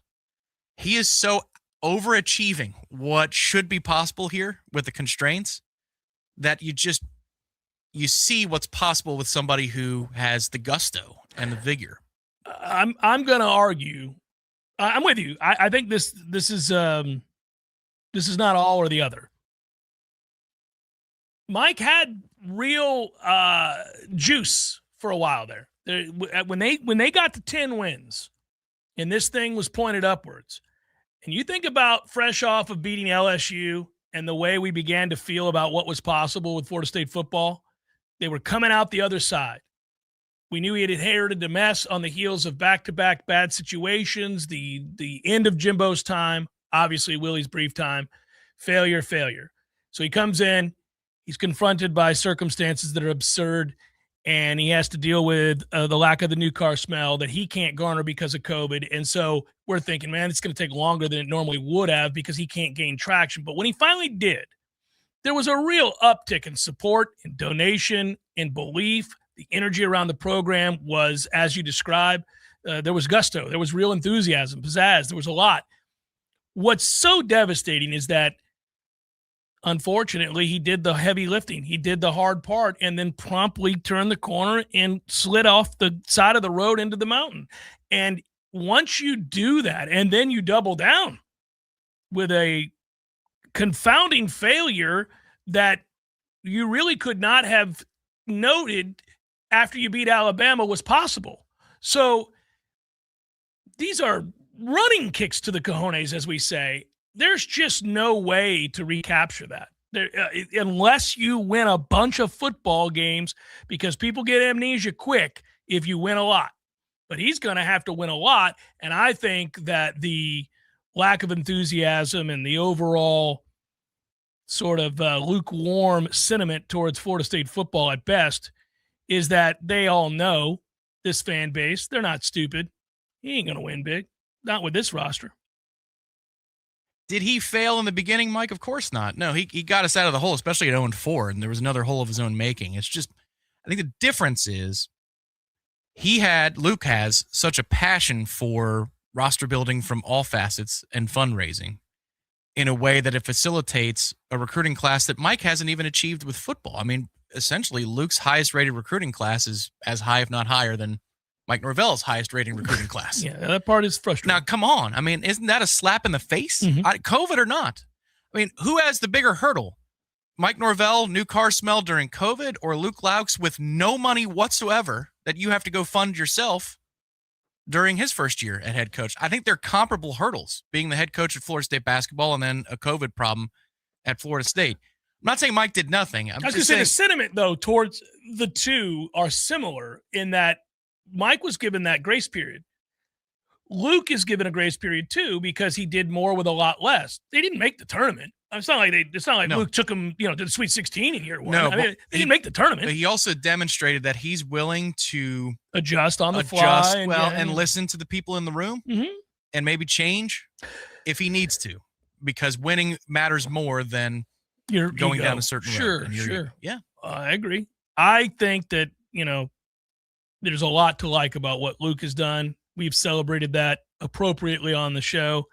I just think that Mike sullied what good he had in terms of reputation and belief and faith in and all those things long ago. And when you compound it by having I think people would have, to an extent, I think people might have forgiven 2-10 because you could have just said, well, what a weird era of college football where the portal and it's constantly changing. And if you miss on a guy, you could see it go south in a hurry, just like you can see it go north in a hurry. Like teams go from bad to good and good to bad now in a way they never used to. Those were usually gradual steps. People might have chalked it up and rationalized and thought of a lot of ways to forgive 2-10. But boy, was last year damaging because you can't do that. You can't beat Alabama and then be 3-0, riding the wave of incredible enthusiasm and belief, and probably not make a bowl. I mean, you got a month to prepare for Virginia, and you come out flat or emotionally uneven is probably the best way to say it, the way that they started out against Virginia. And that wasn't rust. They were wired weirdly for that game. Something was up there. And yeah, if you had, because you can look at Virginia, Pitt, Stanford, and NC State, 4 games that you easily could have won 3 of those. Even with the talent that we have, you could have won 3 of those games. One's an overtime game. The Stanford one should go to overtime. NC State, if you can bother to score 20 friggin' points, and then at Pitt, you can bother to get a stop if Deuce doesn't get hurt in that game. You come away with 8-4 last year, I think you're correct. People are like, all right, good stabilizing year. People would 2-10 still was be a blip. little bit angry, but there would at least be some belief. There would be enthusiasm right now. Currently, it's not quite a flat line in the emergency room or the ICU, but it's close. And you would think that a quarterback battle would espouse a little bit more juice, and it just doesn't. This is something before spring football started, and I was trying to gauge, like, this is a little behind the curtain for people listening. Like, we talk a lot about, you know, where things sit within the fan base. I mean, this is the team we cover. It's a central theme on the Jeff Cameron Show every day. It's not the only thing. We talk about other subjects too, but it's a central theme. I always come back to Florida State in some capacity. It's not always football, but there's always something regarding Florida State on every show every day. And you can get a sense because of that, because that's where we live and traffic and work. You can get a sense of where the fan base is, what moves the needle, what doesn't, how listless the overall fan base is, or how invested they are. And, you know, I was saying before spring football started, man, I don't feel like there's any passion whatsoever for Florida State football right now. And there are people within this organization and outside of it that do the same thing we do, that cover, that we're like, well, there might be a little bit if, and then they laid out the reasons that it could be better than the way I was projecting it to be. And my thought at the time was, nope. People feel betrayed. They're angered not just by Mike, but they're angered by the administration. That those statements didn't do Florida State football any favor, the released statements. Mike's demeanor in the second half of the season with every one of those press conferences was that of a completely crestfallen, beaten man. I mean, he whispered into the mic. He was defeated. He sounded like a guy who knew it was a foregone conclusion that he'd whiffed on his golden opportunity, that the dream job was going to be taken from him and he was going to be relegated to being a receivers coach at, you know, Nicholls State next year or whatever it was going to be. And people see that. They internalize that. They take that in. You had the floundering of an administration trying to wrap their arms around the mess that was. And then you have the actual results. And the final time you saw Florida State, they were getting their head kicked in by a bad Florida team. And the worst part about it was that bad Florida team had better players than this Florida State team. And you thought, oh, that's not even a good team in that league. And they just dominated us. I think that led to even more feelings of emptiness, probably existential dread. Like, we're not even in the same ballpark. We're not even trying, I think, is part of the, because this failure is allowed to stand. We're not even trying, I think, is the sentiment of some in the fan base. Yeah. Yeah. And so I don't think there was anything they were going to be able to do in the spring. I mean, I guess if you had signed a $5 million quarterback who had an impeccable resume, you could have maybe seen a blip on the radar. Maybe. Well, and I'm saying the way that I'm currently feeling during the course of this spring, but I'm also understanding that this offense can, I think, put enough pieces together to be decent to good this year. Even with the quarterback battle being what it is, I think you've got enough. The whole linchpin to it is the gelling of that offensive line. Is it 3 new guys out of the portal that mesh with 2 holdovers? Is it 5 transfers and none of the guys that were already in the program rise up the ranks? Is it 1 and 4? I mean, that's one of the mysteries that they're trying to solve, and they're cross-training and working all around and trying to mesh all that stuff and massage all that stuff out. I still think the offense has a crack here at being pretty decent. But the enthusiasm in the middle portion of this, you know, usually you like to go on the journey. Unfortunately, it feels like we want to just get off the roller coaster and not go through the roller coaster and see how it ends and what the line looks like at the end of the ride. That sucks. We all want to be a part of the journey. But I think, unfortunately, this is like the antithesis of Mike Martin talking. for decades, which was, are they going to win it all? Doesn't matter what they do in the regular season. This year, it's the opposite of that. Are they going to tank? Like, I just want to know, how does this end? And that's a tough thing because you really want to document this thing and see how it grows. That's not fair to all these new kids that are on campus. Yeah, and they're not actively tanking in the sense that they're choosing to do this. I've heard that asserted. They're not doing that. No, they're not. Agreed. They were so far behind, and they had an antiquated, erroneous belief system about what was coming down the pike from the College Sports Commission, what could be enforced, what couldn't, what NIL really was. All of those things. I still hear naive comments, not always from the same person. It's not always a quote from an article in which our AD is quoted as saying, the College Sports Commission plans on, it's not always him. There are people within the administration that have supported certain sentiments about NIL and doubled down on what was allowable and what wasn't allowable, almost as if their hands were tied. And I scream when I read that. When that comes off, I'm reading Warchant, I read a quote like that, I go, erroneous. That's not true. And if you want proof, you don't have to drive very far to find it. Go look at what LSU is doing. Go look at what Miami is doing. I dare say Florida will too, but you don't have to, really stretch. It's not just Texas Tech. Yeah. Right. It's everybody. So, that's just, at that point, you're buying time because you were late to the party, and you're hoping that sort of excuse will placate in the moment because you can't snap your fingers and make it be something that it's not.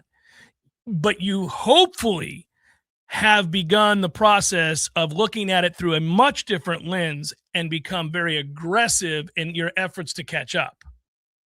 So that this time next year, we're not having the same sort of conversation. Well, and look, last year we didn't get in either, but it was the newness of the coordinators that had you interested and intrigued as to how they were going to put this thing together and how they were going to put fires out. I guess for me, the moment is yesterday watching Harris's press conference is fine. He's the offensive coordinator, and he does a lot of logistics to get things right, ready to go. But watching the two quarterbacks speak, this is what it is. I'm watching the two of them, and I'm like, God almighty, there is no inspiration here at all. But you're not mad at them for that. No, of you're course not. saying No, it's there's not their fault. Yeah, you don't feel any sort of way. No, I don't feel any sort of way about either. One's a backup quarterback, the other's a transfer. And they might be playing well enough on the field that if I saw it, I'd be like, oh, well, they just don't present in front of the microphone with all that much enthusiasm. I'm not saying they don't care, because they do. Clearly, they are. Ashton is fired up for the shot. And Kevin Sperry, I think he was asked yesterday about Mike going into the portal. They could have gotten a $2 million quarterback. They didn't. So I think in some ways, Sperry's like, thank you. You're giving me a crack at this, like an honest shot at winning this by not going and getting a $2.5 or $3 million quarterback. All right. You're bringing in somebody I can beat. Yes. And somebody that from the direct deposit standpoint, I'm allowed to beat. That's the more important way of viewing it. He's allowed to beat him. There were guys we brought in each of the last two times you weren't allowed to beat. Correct. And so, yeah, absolutely. So you would think by nature that would, all right, here we go. Yeah. You got some juice here. You got some real good competition going on, and it doesn't translate through the press conference as well, unfortunately. I see an uptick, my friends, and I want to thank you very, very much. Don't know who's responsible, but I know all of you collectively doing the right thing. We're nearly to $2,000 today in the giving show. Second Harvest of the Big Bend, the one that benefit. Really, the one that benefits are all the people they service, the 16 counties. We can't wait to help out as many as possible. Anything you can do, we greatly appreciate. As always, when we do these charitable shows, every single penny that you donate goes directly to those in need. In this case, it goes to the Second Harvest so that they can feed those in need in the surrounding 16 counties. The companies that allow for this, in this case, YouTube, Google, all of that, they don't take a penny. They don't, because it's for charity. So you should know that your money's going to the right place. Thank you for doing it. One more time, if you go to Jeff Cameron Show, you type it in on YouTube, you'll see us. We're live right now, and then you'll come to the page, Warchant TV. You can whatever you want to type in, you'll see us there, and then you'll see the donate button on your screen. You click on that sucker, and there you go. Many people to thank. NSB Noel, thank you very much. Noel Dad, Florida Man in Alabama, thank you all. Hyperbolic Noel, very much. Roger. We had John Avery, old intern. Good old John Avery, yeah. He helped out as well. Several anonymous donations, one of which was for $500. Thank you to whoever that special person was, and Scott as well. Thank you. I bet I could guess the $500 donation is my guess. I'm not going to because they want to remain anonymous, but I bet I could guess it because of the kindness that they've shown in the past. And there are a lot of people lurking out there. You're hiding in the wings. Is it tough love John Abraham? No, it's not. Although I'm really proud to have done that. I have a tough love candidate. Should I reveal it when we get back? Is that a tease? It's a rare tease on the show, but I have a tough love candidate that I really have to kind of bite my tongue. I'm so frustrated with right now.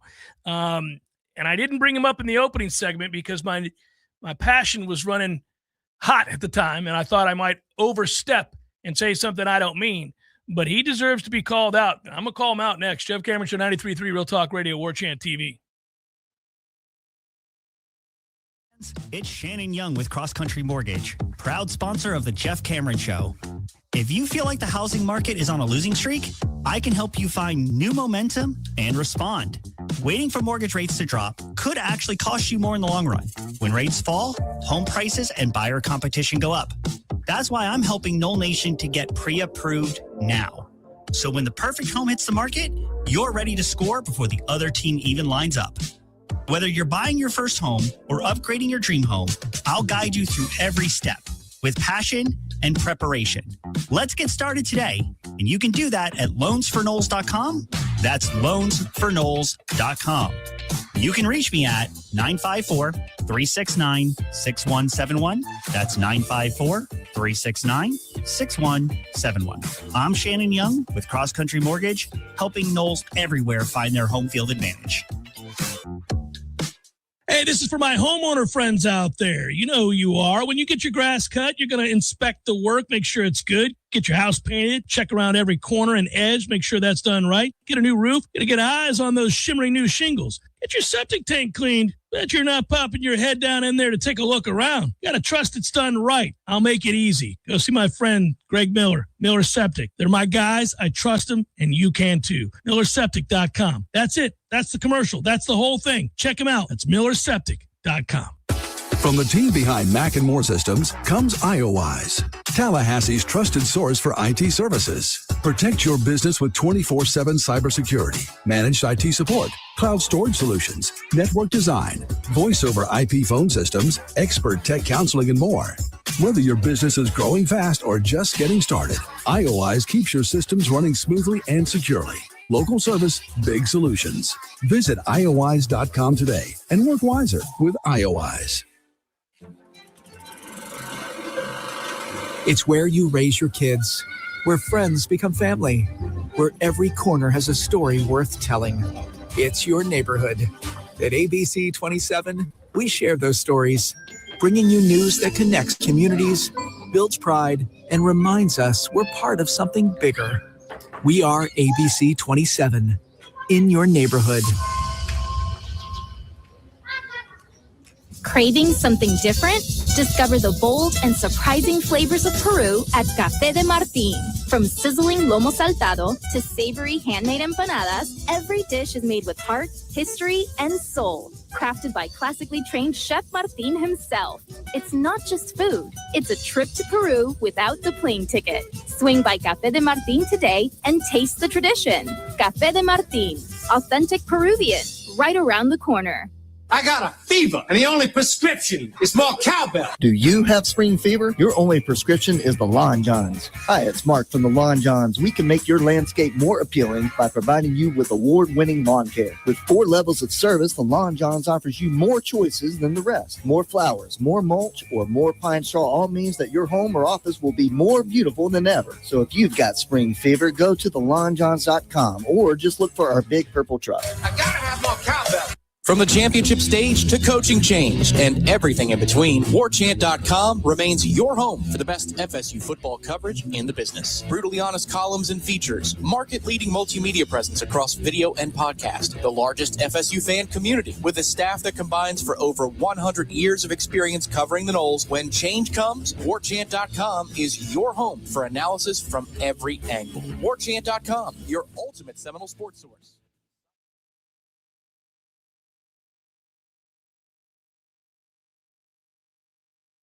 The Jeff Cameron Show is a production of the Warchant.com Multimedia Network. Check out Warchant.com today for the latest news inside Florida State athletics. That's Warchant.com. Now, back to Jeff on Real Talk 93.3. Rolling on this, a giving show. And feel free to check us out. Tom will throw it up on the screen, but the donate button is there for you, and that's a good thing. We appreciate you guys for contributing upwards close to $2,000 at this point for the second harvest of the Big Bend. You can get involved very easily. Just a little donate button there. Go find it on the broadcast page here on YouTube. You'll see us on Warchant TV or the Jeff Cameron Show, and click donate.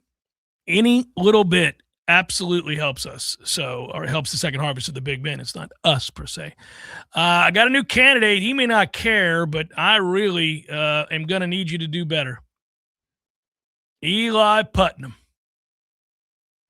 You have gone MIA. Useless. Bat in and bat out. It was in a big spot last night. Oh, it's every week. Useless. Started off gangbusters. I said this Davidson transfer is going to do something for us, Tommy. I believe you believed it. We felt good. What I've seen since, I don't know, maybe the last 2 weeks, 3 weeks, a whole lot of sorry-ass at-bats that caused me to knock the mic over. Sorry, empty, no power, bloop, single, no threat to go yard at-bats is what I see on the regular from a guy they need to hit bombs. It's a floppy baseball bat. It is indeed a wet noodle. It's a baseball bat that went out, thought it scored big, but had one too many shots. Unable to step up when the moment is at hand. Frustrating. Very frustrating to watch. It's an unfortunate set of circumstances. I am hoping that the guy that played a year ago in 56 games and slugged .660 and had an on-base percentage over 400 and hit nearly .350 and had power will once again find it. 19 home runs, I believe, at Davidson. A far cry from what we're witnessing now. Impotent at-bat after impotent at-bat. We had a lot of warning track power last night, didn't we? I think about 7 or 8 of the putouts were either at the base of the wall or the edge of the track. Well, all jokes aside, and I'm hoping the tough love will get back to Eli because he's of no use right now. These at-bats suck. But I do think that we're beginning to see, we'll see if it matters, Florida State can really pitch, and hopefully they'll go on the road and find a way to win from the mound. And Georgia Tech's pitching staff is not great, so I think they have a chance to hit better. But we are now, you have a 6-game sample size without Miles now. It's beginning to rear its ugly head. You're beginning to see it. Every number that you look at offensively is down, as you expect it would be when you lose your best power hitter, your best hitter, period. But it's beginning to drop precipitously. And, a singular game will not change that like they had in that third game against Virginia. You're going to have to see, obviously, more data points. But the more we get, the more concerned I'm growing that is going to be the thing that ultimately brings us down. I'm not stating anything that you guys hadn't thought of. But if you're not going to get power out of a guy like Putnam, who you brought in to hit, and he's going to have prolonged stretches like this where they're pretty empty at bats, then you're going to have a problem. Well, you're starting to see signs of life from Carnes and Fisher. And hell, that you got a guy hosed at second last night. How about that? Mm-hmm. That might be the nicest pitch and catch we see from Florida State all year long when it comes to hitting somebody in motion. So Carnes defensively, this is the opposite of what we were talking about earlier in the year. Is the bat being affected by poor defense?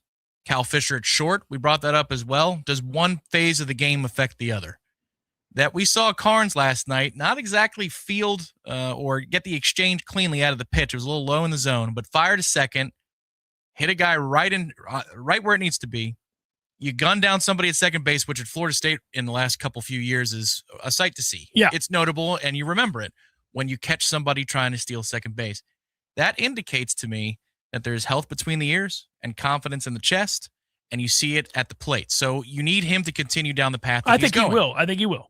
I don't know how great he'll be defensively. He's never going to be great defensively, but he can hit. Cal unfortunately struck out in a big situation last night, but again, UF's bullpen is what it is, which is difficult. But you're seeing signs of life from him as well. You need one or two more guys. Could be Putnam, could be somebody else.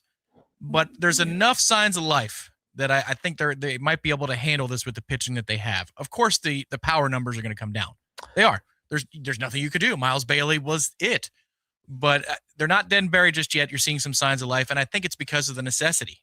It's because of the desperation that they have to have that you might see a couple of guys lock in here. Single-digit extra base hits for a guy with nearly 100 at-bats for Eli Putnam right now is that's what I'm saying. It's trending in the wrong direction. He's hitting 245. It's trending in the wrong direction. It needs to trend back. And whereas, okay, so two guys that are hitting the exact same, at least in terms of batting average, and batting average is an overrated number. I get all that. But he's hitting 245. Well, so is Cal Fisher. Cal Fisher also devoid of power. However, you feel better about one than the other right about now. One has ascended to 245. One has fallen to 245. It feels like Cal is stirring a little bit now. Yes. Mm-hmm. Yeah, Cal has been a season-long disappointment who's starting to trend upwards. He's got the one home run. He's got the 18 RBIs. He's got the 6 doubles. It's not ideal, but it's trending in a better direction. Well, Link was talking about that last night, that you should have 40% extra base hits, to total hits. That should be the ratio. And you're going to need some guys to climb up to reach that number. Well, when you lose Miles Bailey, who left the team with the injury, OPS. As many home runs as he had singles, I think was what Link said last night. I mean, he's just off the charts. That is correct. He had 13 home runs, 5 doubles. And, you look at his total hits for the year, 29, and he had 13 home runs and 5 doubles. There you go. Yeah. That's ridiculous. I mean, it was always going to hurt. But what's crazy is, if you think about it this way, and it might be daunting or it might be an opportunity, depending upon how you want to look at the glass that's on the table, and it's 50% full, is you don't have the selection show until Monday of Memorial Day weekend. I mean, there's much season to go here for a lot of these guys. It's still a long runway to see what they are. Yeah, I think because of the pitching that I can say that they're a good baseball team. A good baseball team is not likely to win the College World Series. A good baseball team might not even make Omaha. You got to be a very good baseball team, typically, unless you catch lightning in a bottle. You got to be a very good baseball team to get out to Omaha. Sometimes good teams do. Sometimes good teams get out there. Matchup turns out right. They have a great 11's weekend. last year. Yeah, that's just a good team, not a great team at all. That Florida team from a couple years ago that ended up being one of the last 4 standing with us had barely got into the postseason. Yeah, and they got hot. They weren't devoid of talent, though. That's what was so weird about them. This group is not as talented as I'd like them to be. I think we have larger questions to address moving forward. I think this is going to be an interesting look in the mirror kind of moment at the end of this season, however it ends for Link.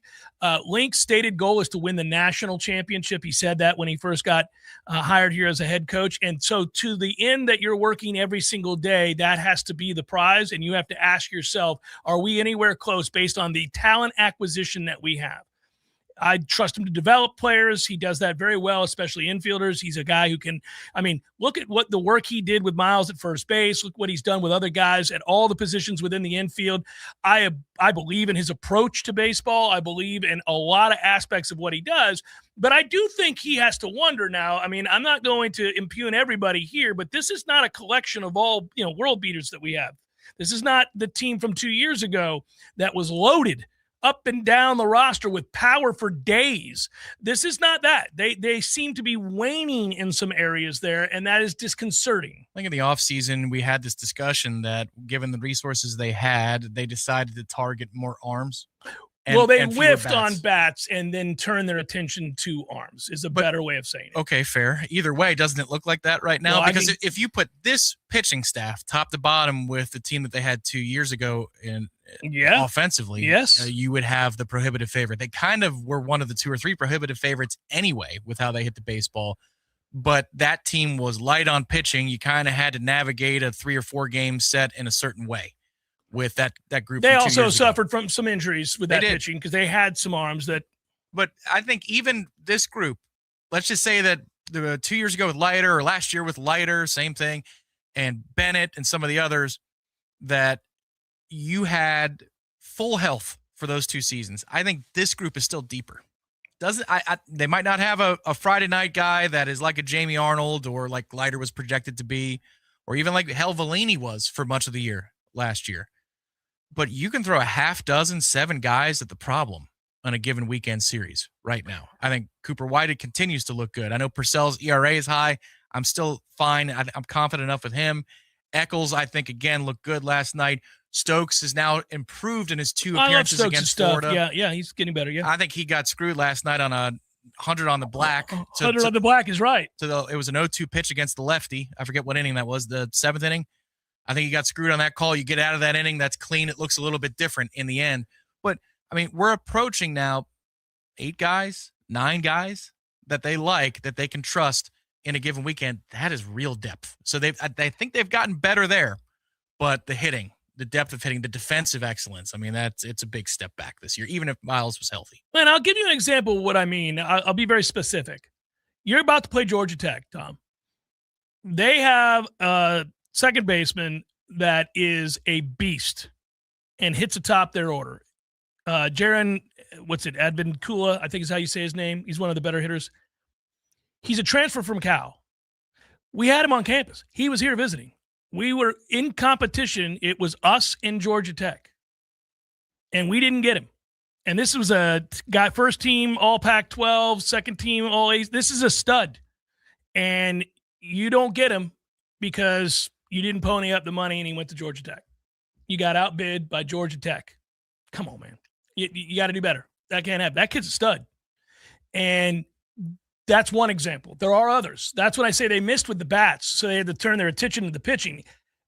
To their credit, when they whiffed with the bats, they went out and got quality pitching. There are some guys that we really, really like. So they did make amends in some areas, but we're seeing it now. It affects the team. When you're watching a team that kind of flails a little bit offensively, and then you think back on the offseason, you realize this is where we're at. It also makes sense that they can pitch. Because with the money they saved by not getting guys like that, they put into pitching. Said, all right, well, we got to do it with the arms. Okay, well, it can be a tough watch. You better hope your starters really carry the day.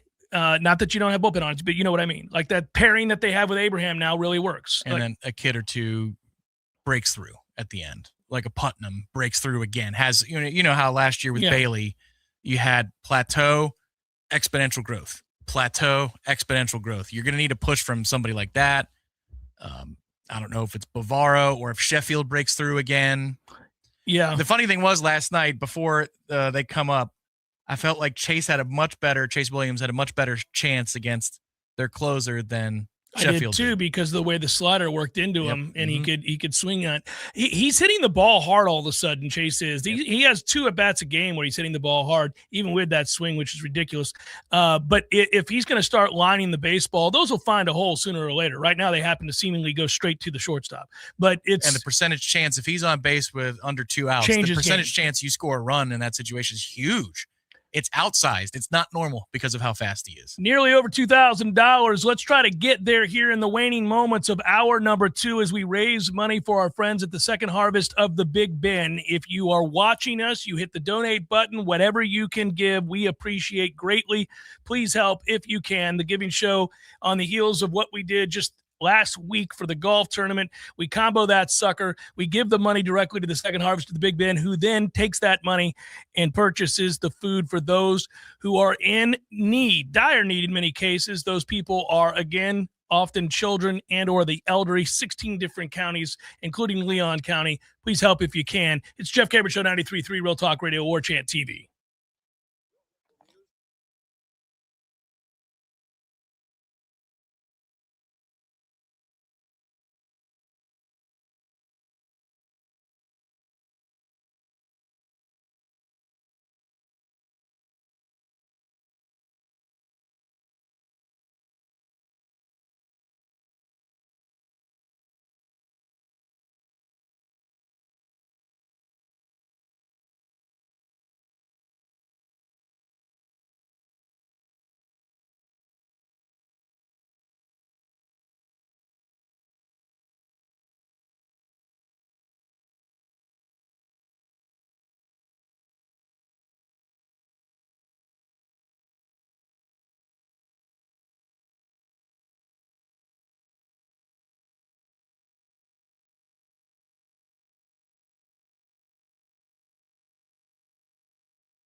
The Jeff Cameron Show is a production of the Warchant.com Multimedia Network. Check out Warchant.com today for the latest news inside Florida State athletics. That's Warchant.com. Now, back to Jeff on Real Talk 93.3. We are creeping up even more during the break, up to 1,935. We can easily breeze across 2,000 and heading towards 3 as we get into hour 3. Let's make it happen, please. I hope that you can. If you go to Jeff Cameron Show on YouTube, Warchant TV, you'll find us, and you'll see the donate button. Hit that sucker.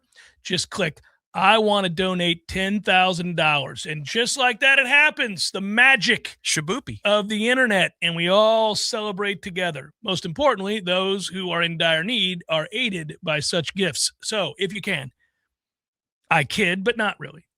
If you got $10,000 laying in your couch cushions, why don't you throw it the Second Harvest way? Well, that's like you were talking about earlier in the show with Jimbo about once you get to a certain point. Right. I think if that were me, I'd be that guy. Yes, of course you would. You're a decent human being. Well, I'd be munching on the crab cakes that were flown in that morning. Yeah, they're like, like Larry needs help. $5,000. There you go, buddy. There you go. Yeah, all right. Yeah, now to my putting instruction with Brad Faxon. All right, Brad, you were saying? Yeah, sorry, Brad. Hang on a minute, Brad. Yeah. Brad, I pay you to shut up when I tell you to shut up, okay? Yeah. Shut up, Brad. I'm going to donate a couple bucks over here. It would be great. It would be outstanding. You know what else is great? The way this story has transpired. Kev Noel, I'm sure you can hear me. The Falcons coach, Kev Stefanski, said today that their edge rusher, James Pierce, who was so good in his rookie season, the Falcons, of course, going out on a limb, taking a chance with a known criminal, and brought him in. Played great. Looked like the flyer was worth it until he tried to kill his girlfriend and her friend, Rakea Jackson, was driving the car that his ex-girlfriend was in, and he crashed the vehicle repeatedly into their car and left any number of texts and phone calls expressing the need to want to have to, kill her. So that's not going well, as one could imagine. Per his arrest, Pierce, 22, has a trial a trial hearing scheduled for May the 4th.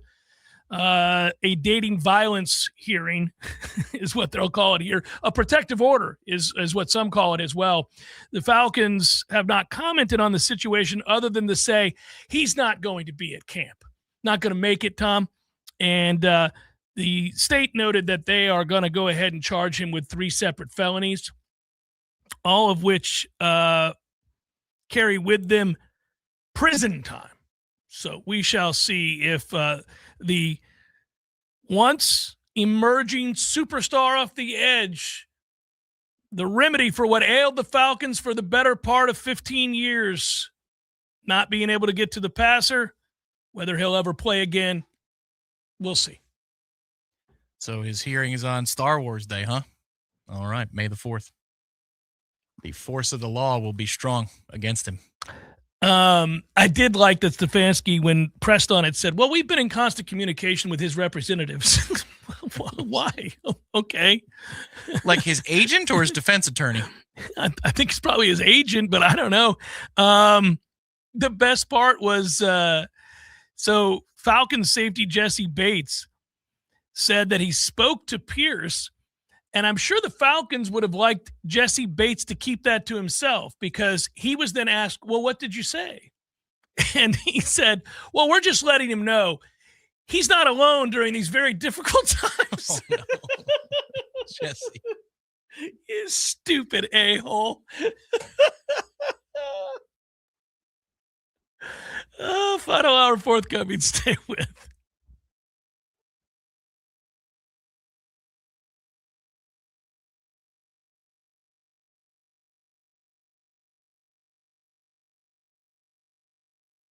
And our program even helps with other pests, like ticks. Mosquitoes are a nuisance to you, and by carrying diseases such as heartworms, they can be harmful to your pets. Learn more about how Paws can help protect you, your family, and your pets from mosquitoes. For the elimination of termites, pests like mosquitoes. And a greener lawn, too. Call Paws. We'll get them all.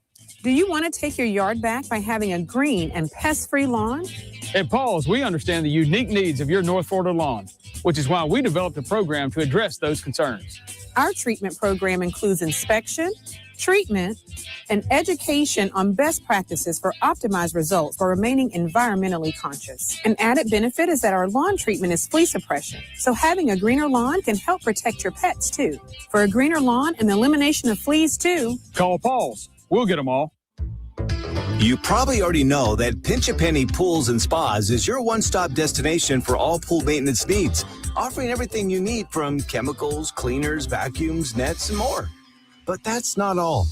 Pinch a Penny also carries a huge selection of premium hot springs hot tubs paired with easy financing options, making these luxury hot tubs affordable for everyone. And if you have an older hot tub and you're worried about the hassle of removing it, worry no more. Pinch a Penny will not only remove and haul away your old hot tub, but also offer a trade-in value for a credit towards your new one. So why wait? Visit Pinch a Penny's 12,000 square foot showroom today on Greer Road and discover how effortless and affordable owning a fantastic hot tub can be. Find out more at TallahasseeHotSpring.com. That's TallahasseeHotSpring.com. Not every car dealership feels the same, and Tallahassee Ford proves it. No screaming ads, no gimmicks, no pressure, no games, no feeling like you're just another number. At Tallahassee Ford, it's about local people, real conversations, and helping you find the right vehicle for your life. Not just today, but for the long haul. From sales to service, we treat you the way a hometown dealership should. Tallahassee Ford. It's not your typical dealership experience, and that's exactly the point. Visit Tallahassee Ford today. Love to compete on the dartboard? Then it's time to head to the CP. The Corner Pocket Bar and Grill is Tallahassee's premier dart bar, featuring steel tip boards and soft tip internet play. The Corner Pocket hosts leagues and tournaments regularly. Just check out their social media to find a time that works for you. And in between games, grab a pint and a bite in the cool AC, or enjoy yourself outside on the deck. Whether you want to catch a game or start one of your own, the place to be is the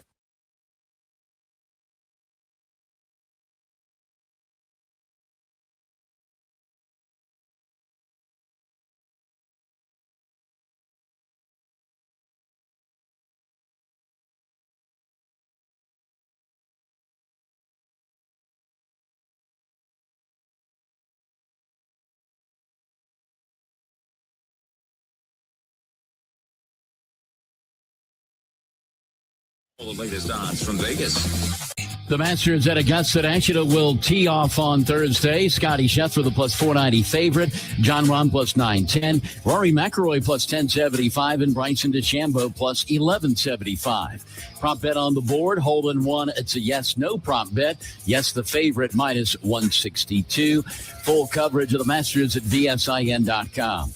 Kyle Larson, the 4-1 favorite to win the Food City 500 at Bristol on Sunday. Denny Hamlin plus 550. Atlanta Braves wrap up their series today with the Angels as $1.31 road favorite. Cubs minus 112 at the Rays minus 108. Score $500 in rewards at the G-Bank First Bet VSiN Trifecta. Details at vsin.com/GBank. For more sports betting news and information, go to vsin.com. Mike Sennett, Real Talk 93.3. Progressive presents a guided meditation. Hear the birds sing, the chipmunk nibbling on an acorn. Smell the pine needles gently falling into your living room as the breeze blows through the gaping hole in your roof. Gaze up at that broken tree branch and relax, because you bundled your home and auto with Progressive and have the peace of mind of 24/7 protection. So relaxing.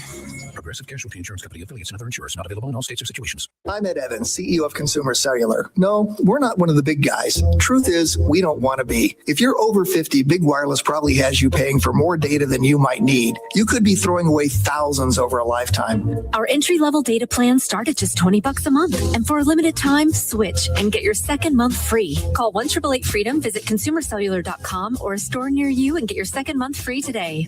Plans include $5 credit for auto pay and e-billing. See site for additional details. At Epps Decorating Center, we're your locally owned Benjamin Moore retailer. We're your store for quality with brilliant and durable paints in a variety of sheens and thousands of colors. We're your store for service with one-on-one advice for contractors and homeowners. We're your local experts, and we're here to help with all your painting projects. Benjamin Moore, available at Epps Decorating Center with 2 locations in Tallahassee. Find a store near you and visit EppsDecorating.com. That's EppsDecorating.com.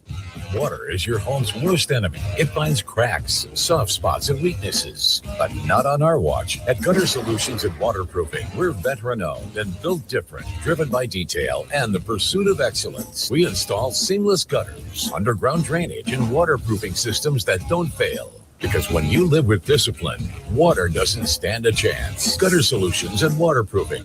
Visit guttersolutions.net. With us, it's personal. Did you know that the survivability of a metal roof far exceeds that of a traditional shingle roof? At Metal Roofing Sales of Tallahassee, we have a brand new state-of-the-art roll former that produces the highest quality VersaPanel, PVR, and standing seam options.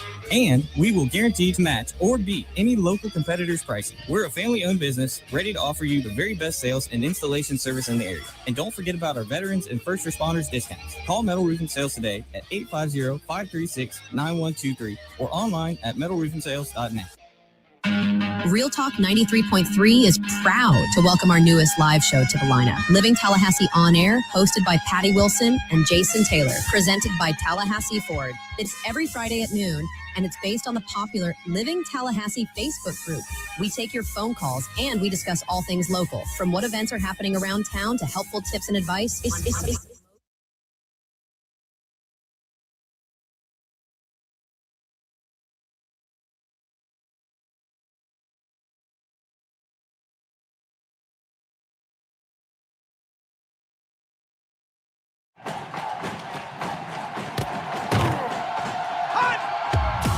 Broadcasting live from Florida's capital city, this is the Jeff Cameron Show, brought to you by Orange Theory Fitness on Real Talk 93.3. Now, stop what you're doing and listen closely. It's time for the Jeff Cameron Show in 5, 4, 3, 2, 1.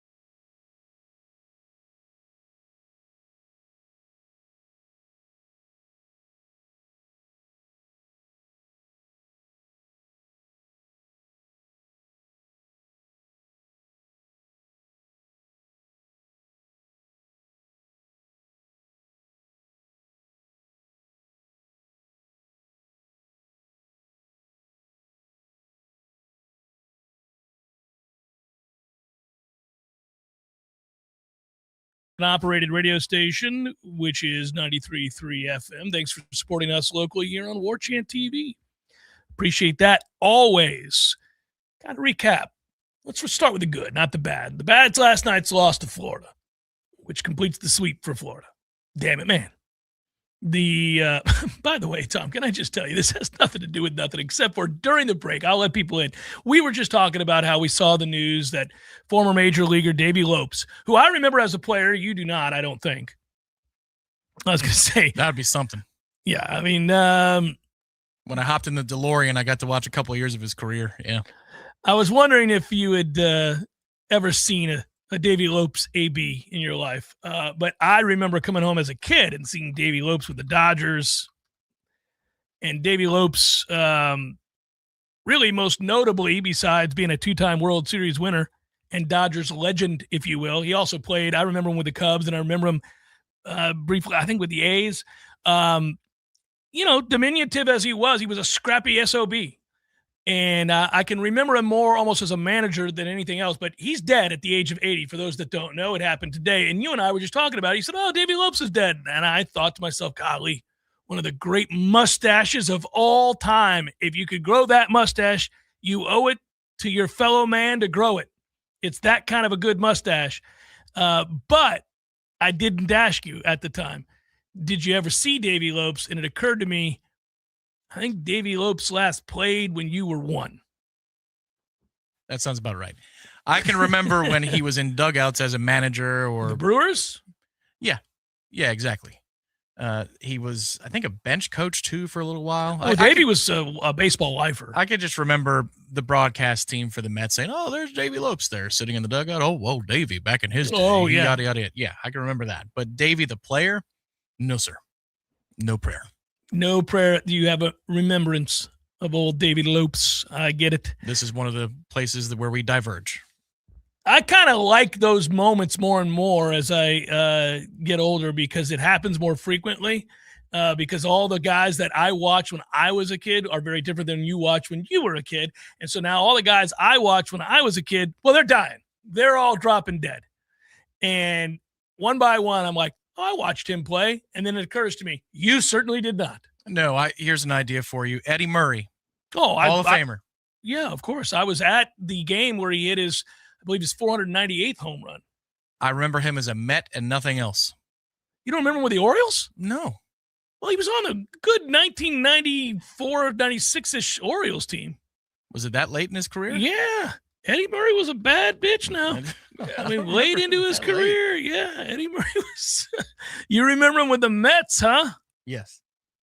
Eddie Murray was with Baltimore as, let's see, well, yeah. Yeah, as late as 1988. Yeah, my bad. He was with them in 1996 for a cup of coffee. But that's the Mets in 92 and 93. Those are the first images of baseball that I can remember in my brain. Eddie Murray, Jeff Kent, and others in Mets uniforms. Yeah, in 96 he was with them for more than a cup of coffee. He played 150 something games. But yes, okay, that's fair though. The bulk of his good career was much earlier.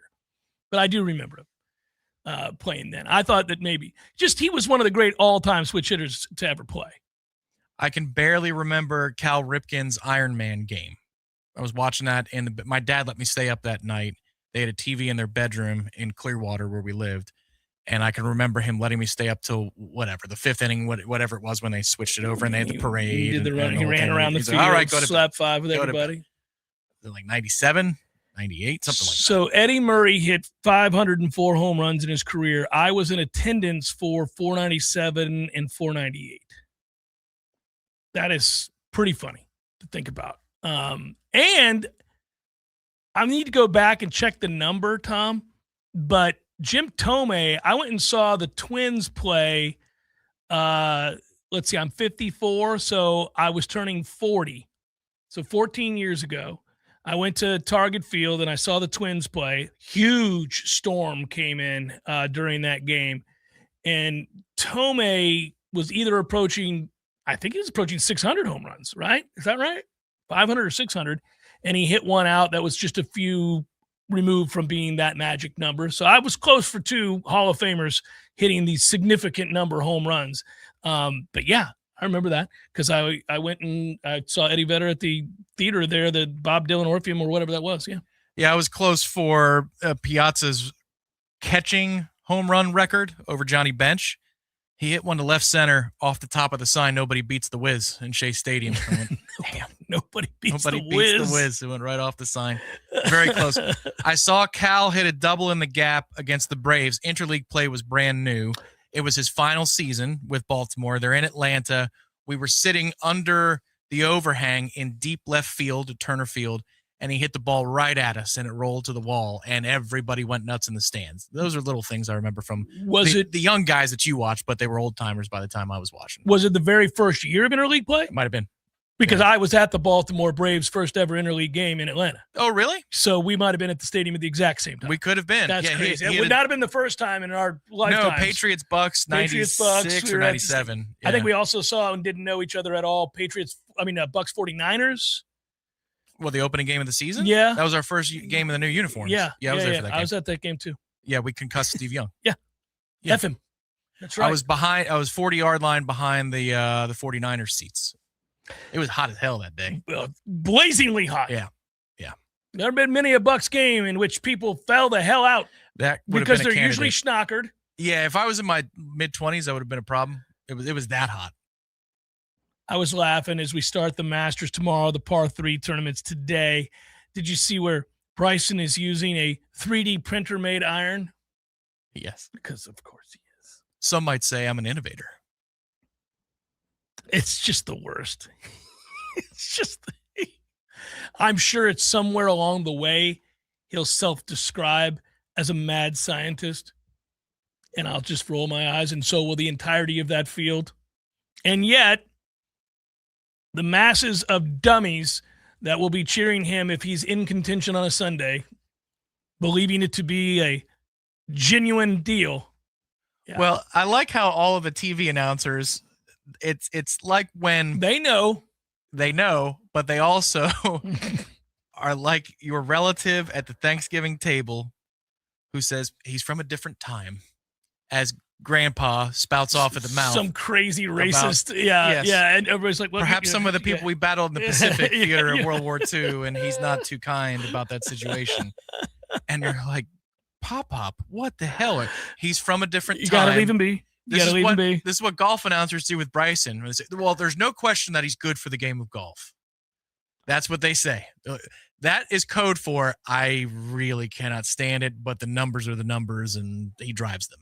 Well, there's no doubt he does that. There's no question that he's good for the game of golf. You'll hear Frank Nobilo this weekend, if he's in contention, drinking game. Every time he says, well, there's no question he's good for the game of golf. Well, that is his way of saying this guy's an unbelievable douchebag, but he's good for the game of golf. And that's what I'll stay with because I don't want to say the other. Yeah, that's usually how that works. Hey, we're over $2,000. Let's get it rolling here, everybody. Nicely done. There we go. Let's keep it rolling. By the way, Ryan, I would tell you this. He's great on YouTube. And people watching him on YouTube and like going to that station, his YouTube channel, I get it. He's actually highly entertaining on that. If you ever watch the different things that he does there, he's a good instructor when he has other players that aren't. He and Phil are eerily similar in this way. And really good on YouTube. Just amongst the players, he is all you got to do is go back and look at the eye roll from Brooks that day. That's the all-time classic. He is as ridiculous a human being as there is. They've apparently patched it up. I think Brooks feels bad for him, I think is what it is. Well, Bryson was obsessed with Brooks. We both saw that was obsessed very with strange. Being obsessed with all hitting the ball a long way. Obsessed with a lot of really ridiculous. That was a really strange period of golf. He's tough to stomach, but he's a fun player to watch. There's no getting around that. I admit that all the time, and I've said that from the get-go. Like, hey, it's the violent follow-through on the driver that always makes you kind of chuckle. Like, Jesus, okay. Because there are guys that when they hit the ball, they don't look like they're hitting the ball very hard. Ernie Els is the perfect example. The Big Easy, sure. With Bryson, you know exactly how hard he's trying to hit the ball. His swing will tell you the truth. That's why we love fat lefty sluggers, and that's why we love Mo Vaughn. When Mo Vaughn hit the crap out of a baseball, you knew he swung as hard as he could. He would almost fall over. It made him lovable. That's Bryson's golf swing with driver. He goes after it. So we are attempting to amass as much as we possibly can today on today's giving show for the second harvest of the Big Ben. I brought them up at the outset of the show. If you're just tuning in, and in theory, every 15 minutes, it's an entirely new audience. The second harvest, basically their core program, they're a food bank. They work with and help aid 16 different counties. I've laid that out for you. We've worked with them closely. They've been fantastic in aiding those in great need. Calhoun County, Franklin County, Gadsden County, Gulf, Jackson, Jefferson, Leon, Liberty, Madison, Taylor, Wakulla, Columbia, Dixie, Hamilton, Lafayette, and Suwannee. Those are the counties. And it's an emergency food assistance program. They help out with these communities in times of need, oftentimes benefiting in particular the elderly, those who are living at the poverty line, and children. So it's a wonderful organization, and we are proud to work with them. And you'll see if you go to their website, Feeding America, all of that. They do great work, and we know the people. We know the inner workings, and we know how much they do their due diligence and how much work they put in, all at the behest of those in need, and that's a great thing. So those of you who've already donated, I say thank you very much. For those of you who want to and you're just joining us, go type in Jeff Cameron Show on YouTube. It'll pop up. our feed or Warchant TV. It'll pop up, and you'll see the donate button. Anything you can give is greatly appreciated. And for those of you that are listening on the podcast, it is not too late because the donation link lives forever.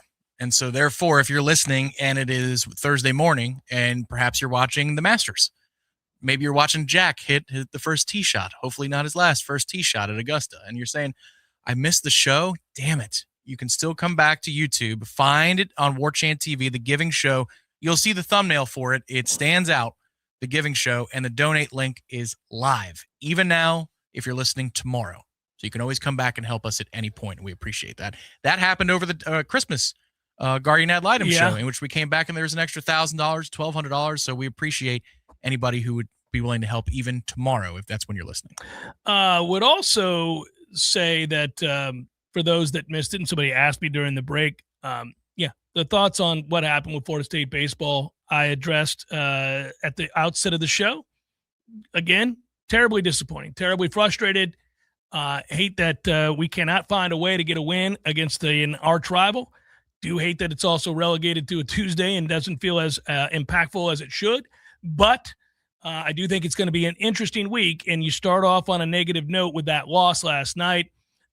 Wasn't for the lack of trying in terms of the faithful and attendance. Man, Hauser was rocking. How do you feel? How do you feel with the band there? I thought it was great the first time. Oh, boy, you're tired of it. Okay. Well, I got to be careful here because we love the people involved with the Chiefs, David and all the rest. We love everybody over there, and this is not a knock on them in any way, shape, or form.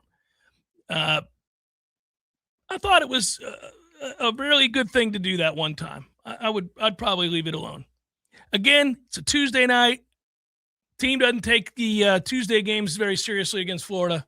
I don't know that we need to have the best and the brightest out there if we're not going to take it very seriously. I think it adds to the atmosphere for the fans. What you spoke about how Hauser came to life down the stretch and seemingly they tried to will it, yeah. The ball over the wall to make it 4-3 in the late stages of the game. Some of those walks, some of those 50-50 calls that go against Florida, go for Florida State. I think it all adds up together. I think it's worth it. And I think also, even though they didn't invent the game, you go over to Japan, you hear bands over there in the stands. I'm not saying never do it. I'm just saying we're good. I'm okay with it. We're good. It's college. It's a little gimmicky. So is college baseball. So is this bastardization of the series that we play with Florida. It's a gimmick. The Florida series is a farce. No, the Florida series is not placed where it should be placed as a 3-game series with ace versus ace. The game itself isn't a gimmick. It's just on a less important date of the week or day of the week. The game is not a gimmick. No, but it would be akin to, let's say you've got Lakers-Celtics. They match up 3 times over the course of the season, but every time they match up, it's load management night for both teams. It's not good. So our band doesn't need to be out there then. It's just not. It's a little something to the environment. Spruces it up. Go crazy. Have a laser show. It's not a hill I'm going to die on. I think they sound great. They always sound great. Have a drone show and a giant middle finger with the drones when the Gators are up to bat. I mean,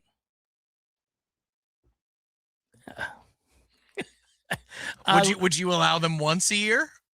Is it once every other year to try to create a specialness?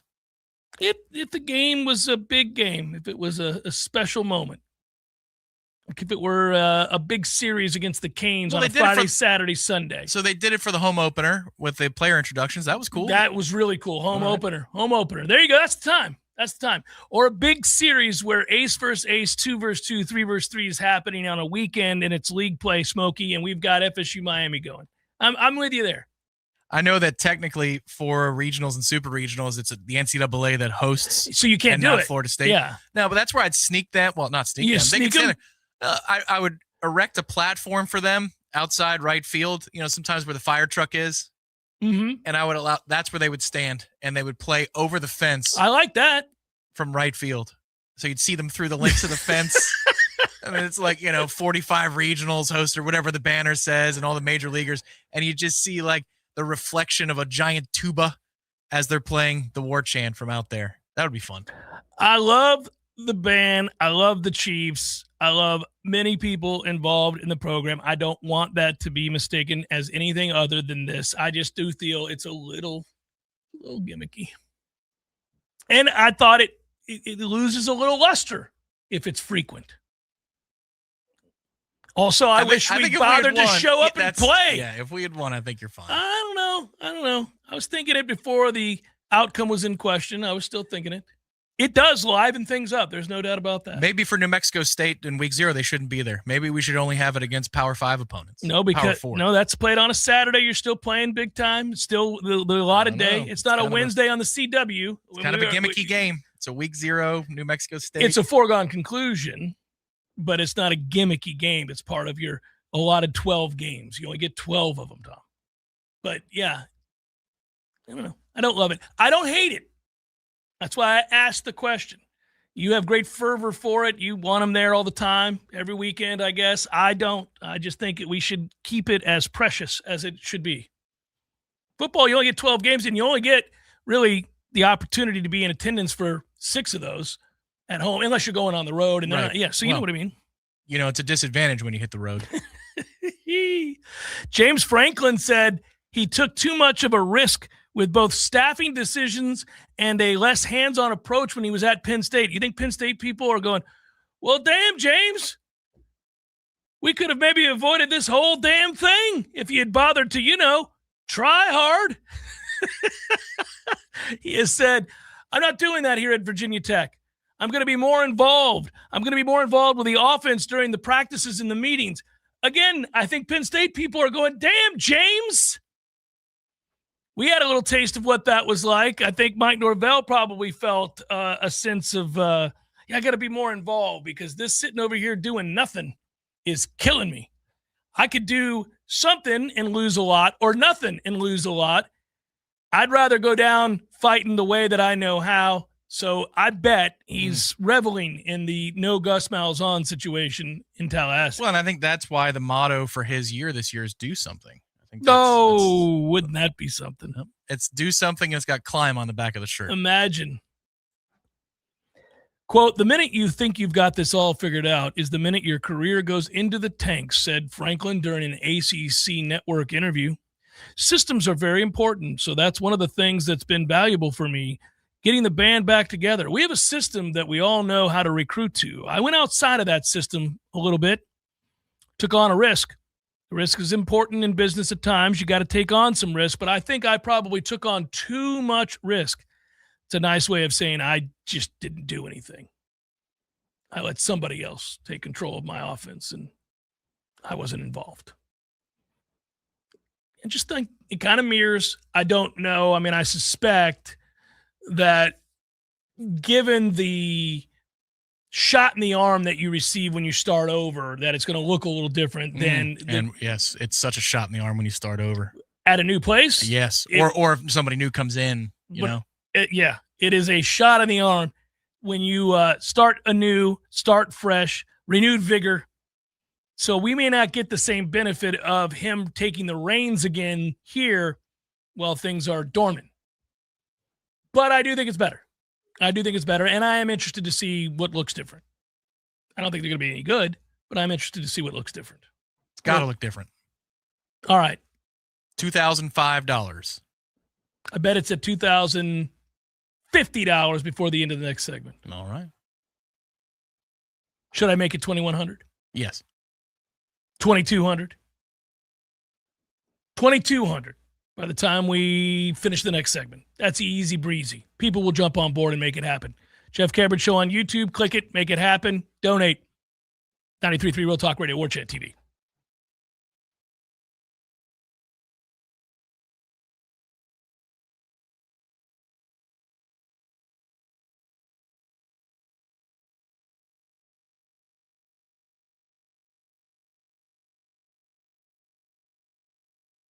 Sounds nice. Whether you're a retailer, restaurant, licensed professional, or service industry, Tried and True is saving you money. Tried and True's expertise extends to payroll, video menu ad boards, IT services, web design, and social media. It's time to make one call and tell the competition to take it on down the road.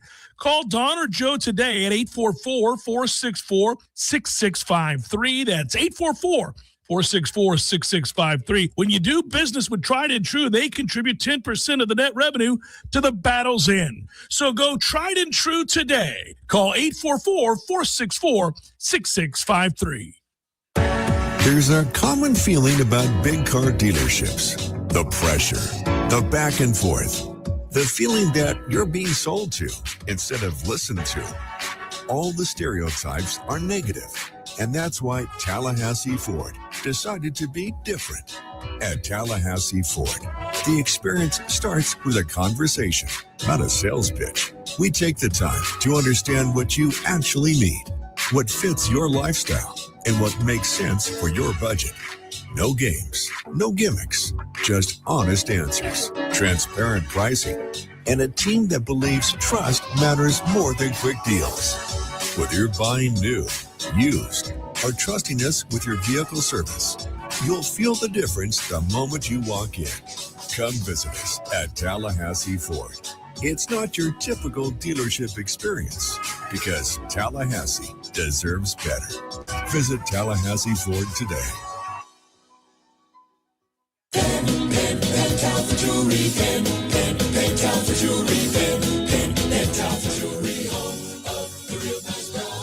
Hey man, have you heard the sound? The Talford Jewelry's the best in town. For rings, diamonds, earrings, bracelets, and more. Penn Talford Jewelry Store.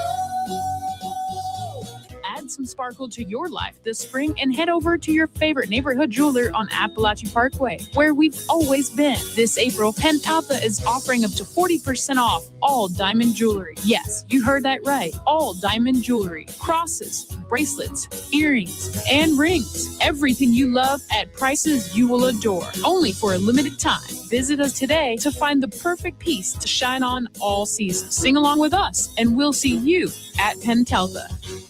Penn Talfa Jewelry, Penn Talfa Jewelry, Penn Talfa Jewelry, home of the real nice guys. Real Talk 93.3 has your free tickets for Hot Wheels Monster Trucks Live. Glow and Fire, Saturday and Sunday, April 11th and 12th at the Donald L. Tucker Civic Center. And here's how you can win a 4-pack of tickets. Show us your Hot Wheels. That's right. Text us a photo of your ride to 850-386-8255. We'll post all the photo submissions on the Real Talk 93.3 Facebook page, and then our listeners can vote for their favorite. So no matter what kind of car you drive, text us a photo of your Hot Wheels to 850-386-8255. And you'll win tickets to the Hot Wheels Monster Trucks Live Glow and Fire at the Donald L. Tucker Civic Center, April 11th and 12th. Visit TuckerCivicCenter.com for tickets and info. And text us a photo of your Hot Wheels to 850-386-8255. You're listening to Real Talk 93.3. The Jeff Cameron Show is a production of the Warchant.com Multimedia Network. Check out Warchant.com today for the latest news inside Florida State athletics. That's Warchant.com. Now, back to Jeff on Real Talk 93.3. Pirates take it on the chin. I know you guys are all concerned. 8-2. Bullpen gets bludgeoned. A man goes 6 and gives up nothing, leaves the field of play. Does not just screw in Mitch Keller. Tied at 0. Game ends 8-2. That'll hurt your feelings. It's all right. I live okay when middle relief blows it. Of all the ways to lose, starter getting absolutely bludgeoned, not good. Closer blowing it, not good. Middle relief, they're middle relief. We had a situation yesterday in which bases were loaded. There were 2 outs, and we called on one of our guys, Brazoban, middle reliever. Delivers a beauty of a 2-2 pitch called strike 3, and the threat has ended, except tap of the helmet, challenge. It was a ball by 1/10 of 1 inch. Ooh, that's the margin of error. Next pitch, 2-run single to right. The ball game is tied. They take the lead. We end up winning the ball game, but ABS came back to bite us and give me IBS. And it's not cool. Yeah, and you are a huge fan I know. of ABS. It was the correct call. It was the correct call. It stunk, but it was a good job. That's when you spend a challenge. Bases loaded, 2 outs. It's either the inning's over or it's not. and you get second life. That was a nice job by Arizona yesterday. Yeah, the 1/10 of an inch thing is interesting, though. We're continuing to talk about that. I wonder if they'll make adjustments to that because, like you said, you agree that as much as we like ABS, you'd also like to see the 1/10 of an inch, which is the margin of error, just have the umpires call stand. They've got, I think, a 99% confidence interval on half an inch, and they've got 95% on 3/10 of an inch. It's the 1/6, which is just inside, 2/10. That is the margin of error. I don't think it's that hard. I don't think people are so dumb and dense that if you have this graphic that has the T-Mobile fuchsia color, if it's a strike, right, and if you put blue on the screen or green on the screen, if the call stands, I think people would be okay with it. MLB thinks it would lead to scandal or the thought of a scandal. No, that's more honest. Yeah. It's way more honest, in fact. I said I would do this every day, so I will. Coming into today, I don't have today's statistics, but coming into today, there have been a total of 585 challenges. Challenges have been successful 54% of the time. That's all challenges. So 316 out of 588. Batter challenges continue to be the least effective, although that is trending upwards. It's moved from 44% as of last week to 47% of the time of batter challenges, they are successful, still less than 50%. Fielder challenges, again, the caveat being almost always catchers when you get a fielder challenge as opposed to a pitcher. They've been successful 60% of the time. So the recent trend of batters getting more challenges wrong than right overall did not continue into this week. It got a little better. Batters had their worst challenge day of the season, though, this past week. They had a day in which they went 7 of 27. You really got to tell your hitters, easy killer. If you don't know, you got to let it go. That's an anemic 26%. So we got to do better than that. Or you just create a situation for them, which is, hey, 8th inning or later, 2 runners on. If it's a 1-2 pitch or if it's a 1-1 pitch and you think it's close, it's an auto go. Like you almost have to, think about a timeout in football before 3rd and goal, or in basketball if there's the shot clock is off or you have a foul to give. Like you probably need to have a guy coach up the guys who are due up for you in the 8th inning or the 9th inning and say, now remember, we can't help you. Yesterday, Luis Robert looked at our bench and then hit it, and the umpire was like, nay, you took too long. So you really have to have a pre-plan ready to go. It's cool. I was looking at a chart Joe Posnanski produces, and he's really good at covering baseball. He was saying that there are your good challenges and your bad challenges, not on right or wrong, but by distance of ball or strike in the zone, out of the zone.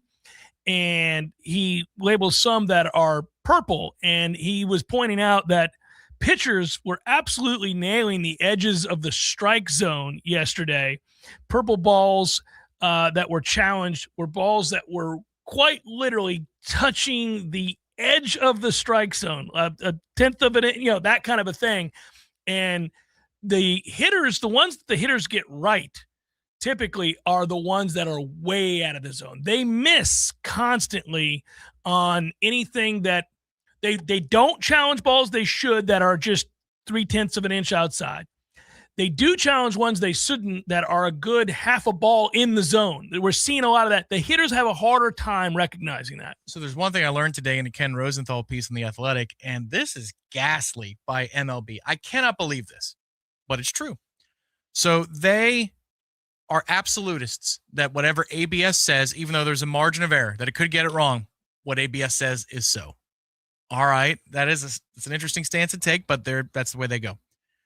There is a specific job that when you're a programmer at a ballpark, that you get everything right for each hitter when it comes to the height of their own strike zone. Correct. Aaron Judge versus Jose Altuve. Very different strike zones, Yep. Mm-hmm. but there's a programmer who's in charge of making sure ABS is calibrated the way it's supposed to be calibrated. But those are also already pre-measured. They are pre-measured. They already did that in the offseason. That's correct. That's how we learned so many people were fudging about how actually tall they were.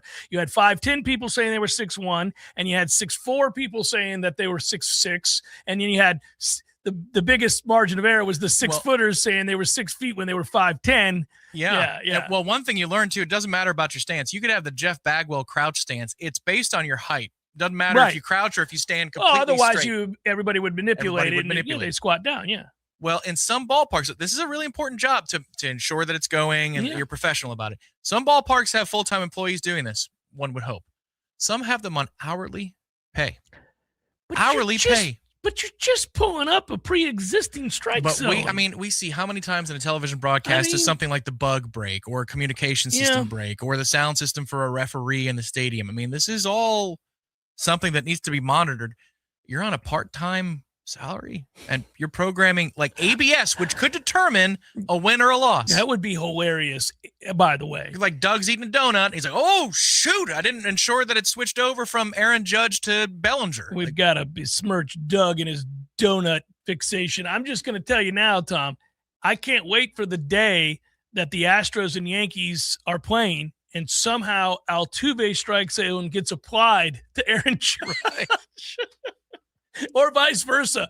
Altuve's like, that was over my eyes. Strike, buddy.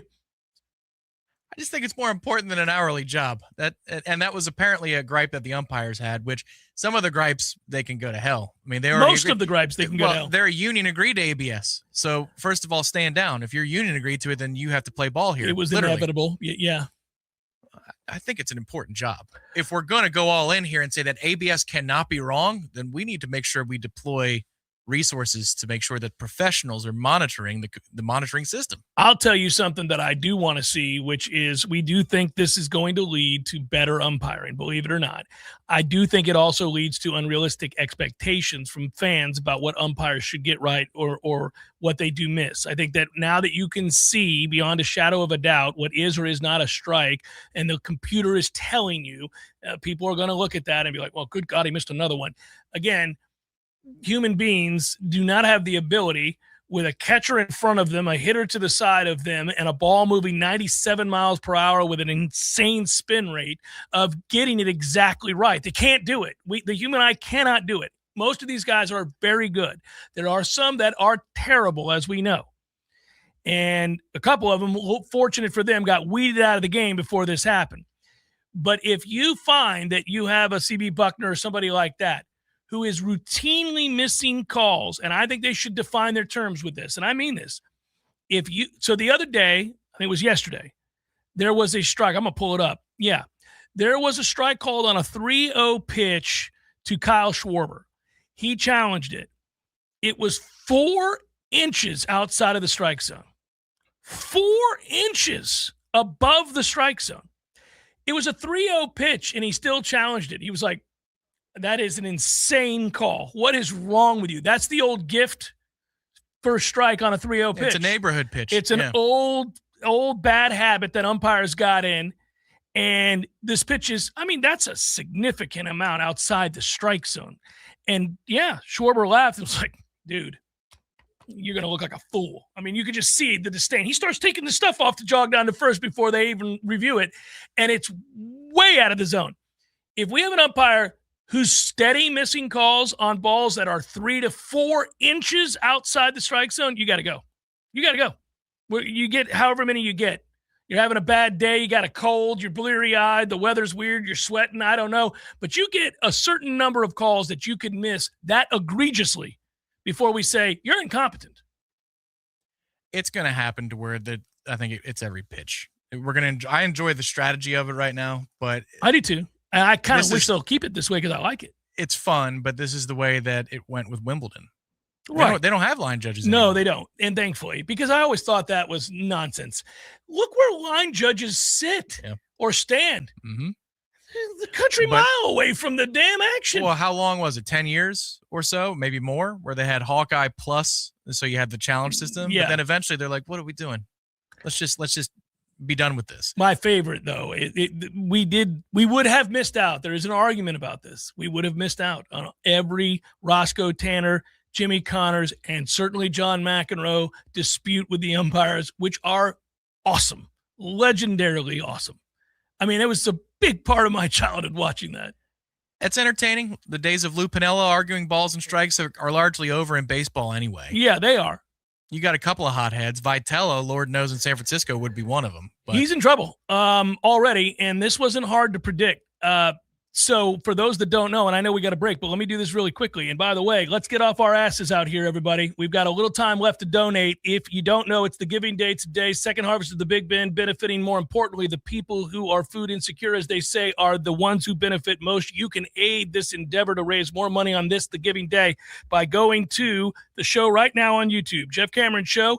You'll see the donate button. Every penny you give goes directly to the charity to help those in need. Not a cent goes to us, not a cent goes to YouTube, not a cent goes to anything other than to the cause in this case. That's YouTube, Jeff Cameron Show, Warchant TV. Click donate. Let's see if we can get this sucker up to 2,500 or thereabouts before the end of the show. Back to the point. You brought up Vitelli, who is an ass face and has always been one of the worst people to watch, manage, or coach a game. Really good college coach, obviously, as it turns out. For the life of me, Buster Posey hiring him with the Giants, I can't figure it out. They're not the same person in any way, shape, or form. Major League Baseball players do not respond to yah-yah and overreactionary people when you're playing a 162-game season. It's nearly impossible to overreact to everything. But here's where we're at, and it's really interesting. He had a team-only meeting before the first game of the season. First game of the season. Think about that. And got all fiery and yelled at the team about what kind of season they were going to have and how excited he was, and he challenged them. Well, they started off very poorly. In retrospect, he said about that, I made a mistake. I was overly emotional with the team before the season started, and a lot of the players did not respond to my quote, fire and brimstone from a few days ago. I think I said some things that were important, but I also think as of right now, it was a little too emotional in there. And now I've noticed I've got a lot of tryhards, quote unquote. So you just called your clubhouse, your team, a bunch of tryhards because you effed up, screaming at a bunch of grown-ass men about to embark on a very long journey before having ever played one game for you. That is a big mistake. Secondly, he didn't turn the page. When you make a mistake as a manager and maybe you realize they're not going to respond to the rah-rah, I should probably dial it back and not be so emotional. Well, he's been thrown out of 2 games already this year. I mean, we're barely into the season. What are we doing? He, on Saturday, got ejected from his first big league game ever.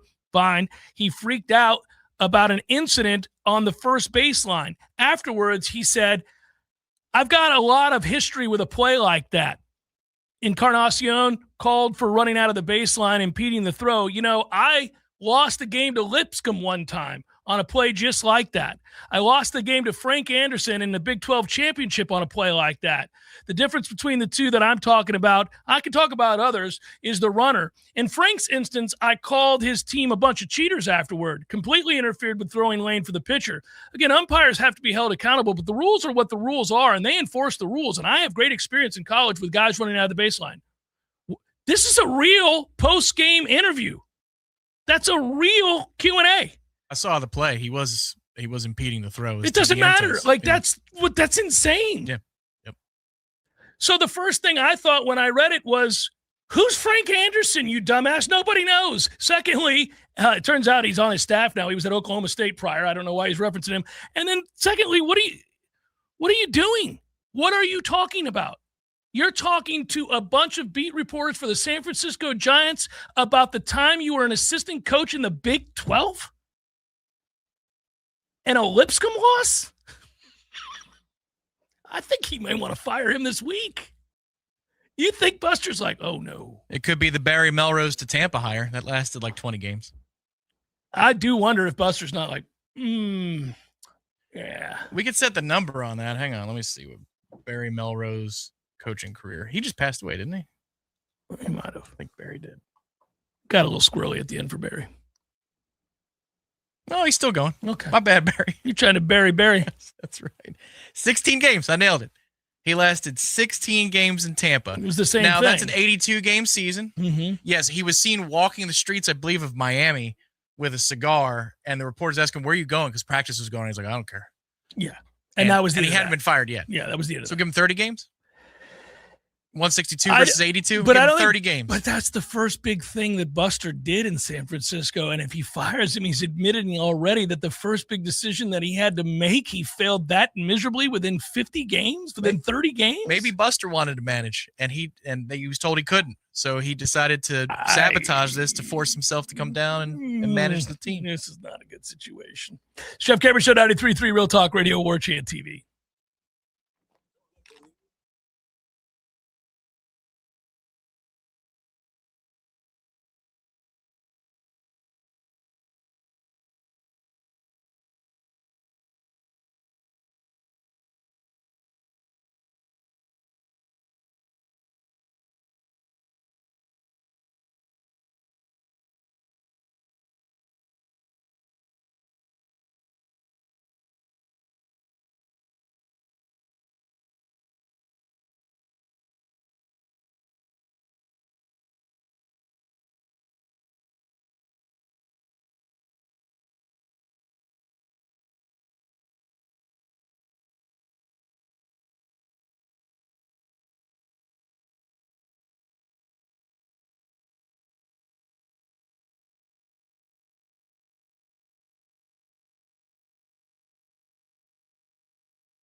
The Jeff Cameron Show is a production of the Warchant.com Multimedia Network. Check out Warchant.com today for the latest news inside Florida State athletics. That's Warchant.com. Now, back to Jeff on Real Talk 93.3. Roman, you asked a question in the chat as we edge towards the end of the day. Before we sign off, folks, if you could, one last effort here by me to get you to sign up or contribute, I should say, to see if we can raise a little bit more money here for the second harvest of the Big Ben.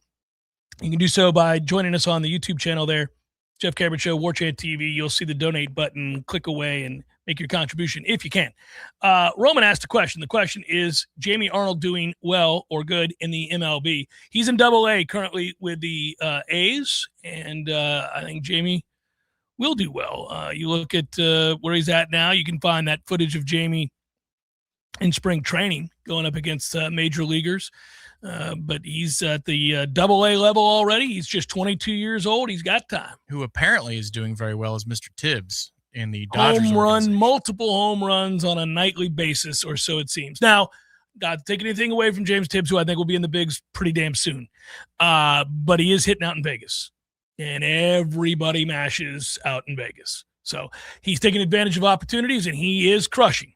But ball flies in Vegas. So sometimes the numbers are just a little skewed, is all I'm saying. That used to be our AAA affiliate. Yeah, the Area 51s, which is a great name. It is Las a great Vegas name. 51s. Yeah, it is a great name. Speaking of players, teams, players, pitchers in particular, let's do it up, if you would. Let's get to some probables. It's time for, how you say, with the pitching, probables? There it is. Boop. Boop, boop, boop, boop.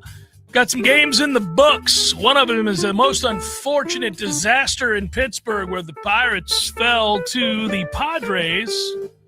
Congrats, Greg. Michael King and Mitch Keller started that game. Neither decided in the decision ultimately. The rest are being played right now, so I'll get to them. Royals, Guardians, Cole Reagan's Tallahassee's own. Off to a rough start this season. Let's go, Cole. Well, 0-2 and 5-9-1. He's much better than that. Cold weather sometimes. Guardians are throwing Joey Cantillo, and that game is 10-2 Cleveland in the ninth. Doesn't look like Cole had a good night.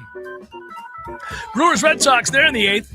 5-0 Boston, a much-needed win, it looks like, for Boston, who started the year 2-8. They'll move to 3-8. Check that, 4-8.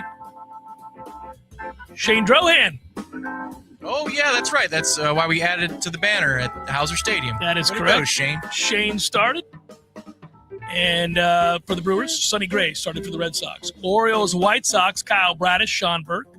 That game's in the sixth inning. We've got a White Sox 3, Baltimore 2 sighting in the sixth. In the fifth, the Mariners and the Rangers are going at it. It's 0-0. Pitchers duel there. Seems like every time I look up with the Mariners pitching staff, nobody's scoring because they're good. Brian Woo on the hill for the Mariners. Mackenzie Gore going for the Rangers. Dodgers, Blue Jays, Shohei Ohtani, he's pretty good. 0-0 in that game in the third inning. Shohei 1-0 with a 0 ERA and 8 strikeouts on the year so far. He's good. Dylan Cease going for the Blue Jays. Stros, Rockies, they're in the second inning. That game already tied at 1. Hey now. Christian Javier, Michael Lorenzen. Phillies, Giants, Aaron Nola, Tyler Mahal. Cards, Nats. That game is getting ready to get started. That's Michael McGreevy going for the Cardinals. The Nats will throw Miles Mikolas. Yes. Uh-oh. What's his ERA? 0-2 with a 14.46. Whoa. Kind of could have predicted that. Braves, your reaction, that is. Braves, Angels. Grant Holmes going tonight for the Braves. Anybody throwing down tonight? They had a brawl yesterday. They did, that's right. Reed Detmer's going for the Angels. D-backs, Mets are warming up. You getting ready to watch, Tommy? I am. Ryan Nelson. It's Ryan, not Ryan. Going for the D-backs. David Peterson. Oh, yeah, that's your right. favorite. Going for the Mets. Cubs, Rays, Colin Ray, and Joe Boyle. Joe Boyle, of course, on the beat. On the beat for years in New York City, Joe Boyle with his nightstick into the late hours. Oh, I thought you meant like the media beat. That would work too. Yeah, it would. Yeah. Joe Boyle's a New York City cop. He likes to walk while hitting his nightstick. Sometimes he twirls it. That must have been his son, Joseph Boyle, who had the Tuesday twin killing column in the Daily News for a couple years. I remember that column. That was you. Yeah, it's me, Joey Boyle. How you doing? Reds, Marlins. You see how the Marlins blew the game yesterday? They were up 2-0 going to the ninth. Another Sandy Alcantara masterpiece. Bullpen lost the game in the ninth. That'll hurt your feelings. Brady Singer goes for the Reds. The Marlins will throw Yuri Perez. A's, Yankees, Luis Severino and Will Warren. Finally, Tigers, Twins. That is Framber Valdez. Off to another great start. Every year he starts off really good. Bailey Over going for the Twins, and that is a look at those that shall reside on the bump.